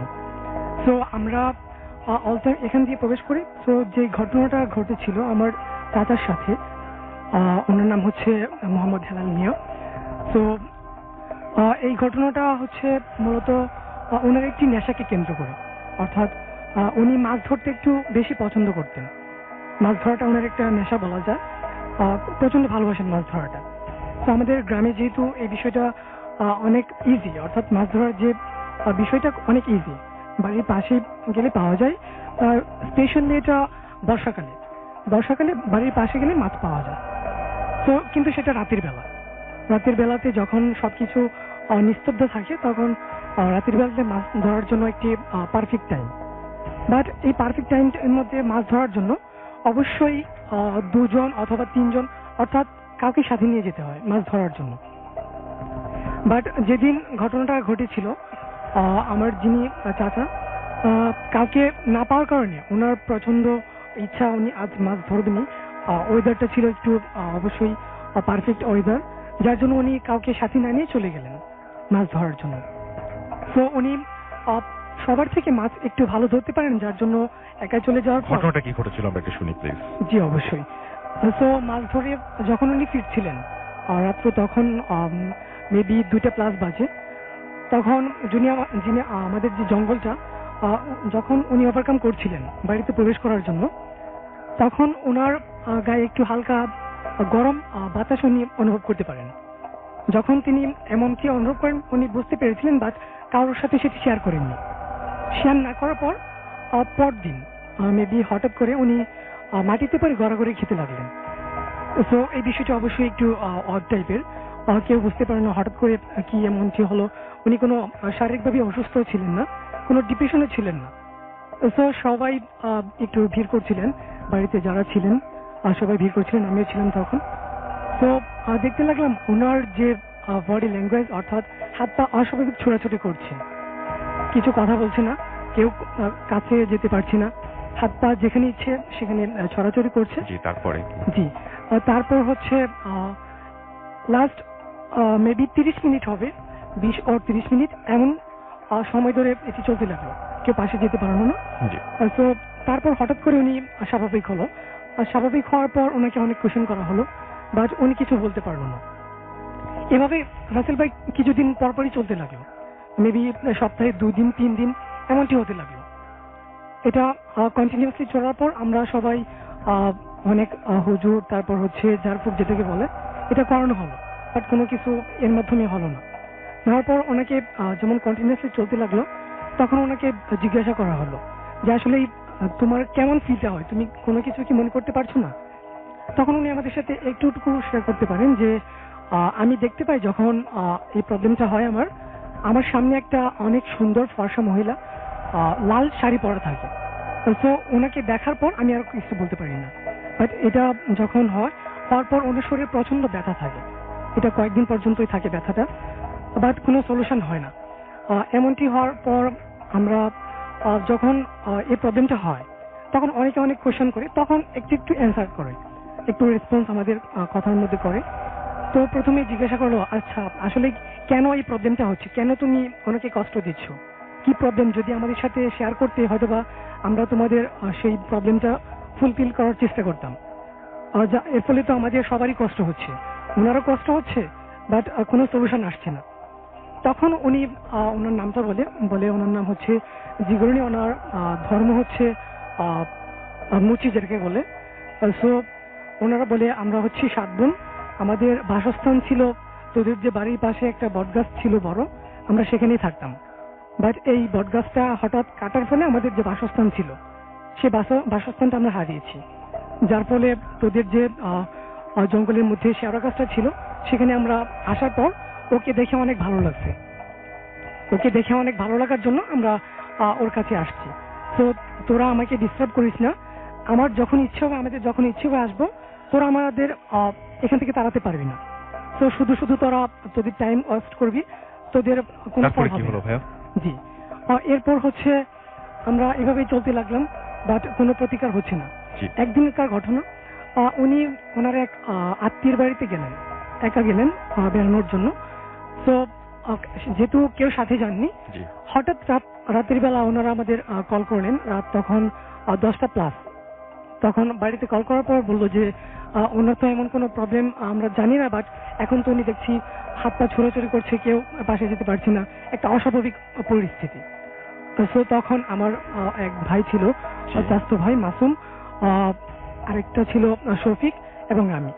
স্পেশালি আরেকটা রাসেল ভাই, আমি কথাটা বলতে ভুলে গেছি যে যখন এই প্রবলেমটা ওনার হয় তখন শুধুমাত্র ওনার যে স্ত্রী অর্থাৎ আমার চাচি, উনি একটু পাশে গিয়ে কথা বলতে পারেন, যে প্রবলেমগুলো যেগুলো উনি বলেন এগুলো উনি ওনার হাতে দিতে পারেন, বাট ওনার পাশে আর কেউ যেতে পারেন না। তো ওনার যখন এই প্রবলেমটা হয় তখন স্পেশালি পান খাওয়াটা অনেক বেড়ে যায়, অদ্ভুত টাইপের পান খাওয়া, অদ্ভুত টাইপের সিগারেট খাওয়া, অনেক টাইপ, এমনকি যে পান খাওয়াটা স্বাভাবিক মানুষের পক্ষে কখনো সম্ভব। মানে কিভাবে সলিউশন হলো বা কি মানে ঘটনাটা আমাদেরকে একটু বলুন। জি। তারপর আমরা রাত 10টা বাজে, তো কল করার পর আমরা তখনই গেলাম। গ্রামের রাস্তা অবশ্যই আপনার জানা থাকবে, খুবই বাজে পরিস্থিতি, বাট তারপর আমাদের যেতে হলো। যাওয়ার পর সেখানে আমরা যে চাচিকে নিয়ে গিয়ে আমাদের সাথে ছিল, উনি একটু পাশে গেলেন, পাশে গিয়ে কথা বললেন। তখন যে উনি পান চাচ্ছিল, সিগারেট চাচ্ছিল, এগুলো উনি দিলেন। দেওয়ার পর 20-25 মিনিট পর উনি মোটামুটি যে স্বাভাবিক অবস্থা সেটি ফিরে আসলো। ফিরে আসার পর এর কিছুদিন পর ওনার চোখে প্রবলেম হতে লাগলো, মাথা ব্যথা হতে লাগলো, মাথা ব্যথাটা অস্বাভাবিক পরিস্থিতি। তারপর আমাদের ময়মনসিং যে মেডিকেল আছে সেখানে আমরা ওনাকে নিয়ে আসার পর ট্রিটমেন্ট করানোর পর, বাট হঠাৎ এটি ইনক্রিজ না হওয়ার পর এটা খারাপের দিকে যাচ্ছে, অর্থাৎ চোখের নিচের দিকে পুরা হয়ে যাচ্ছে, এভাবে চোখগুলো ফুলে যেতে লাগলো। বাট অনেকদিন ট্রিটমেন্ট করার পর ওনার চোখগুলো একটু এখন ভালো আছে, বাট ওনার চশমা ব্যবহার করতে হয় এখন। এভাবে কন্টিনিউয়াসলি প্রায় 1 বছর চলতে লাগলো, তারপর কোনো সলিউশন হয়নি। সলিউশন না হওয়ার পর এভাবে যখন চলতে লাগলো, আমরা মোটামুটি এখন ইজিলি আমরা মানিয়ে নিচ্ছি এর সাথে। ধন্যবাদ আপনাকে। আমরা একটা ছোট্ট বিরতিতে যাব, বিরতির পরে আবারও ফিরে আসবো এবং সেই পর্যন্ত আমাদের সঙ্গে থাকুন। স্টে টিউনড টু রেডিও ফুর্তি এফএম এন্ড ডু ফুর্তি।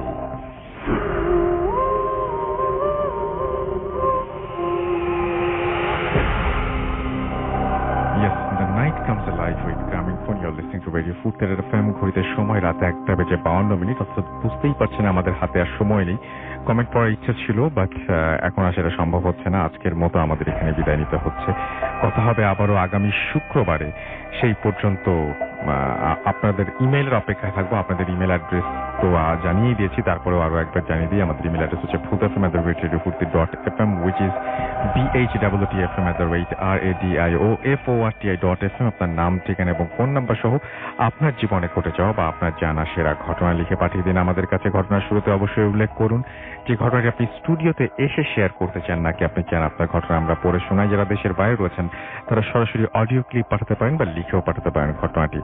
আমরা আজকের মতো এখানে বিদায় নিচ্ছি। কথা হবে আবারও আগামী শুক্রবার ইনশাআল্লাহ। সেই পর্যন্ত সবাই ভালো থাকুন, সুস্থ থাকুন, সুন্দর থাকুন, মোস্ট ইম্পর্টেন্টলি ফুর্তিতে থাকুন। আজকের মতো এখানেই বিদায় নিচ্ছি। টাটা।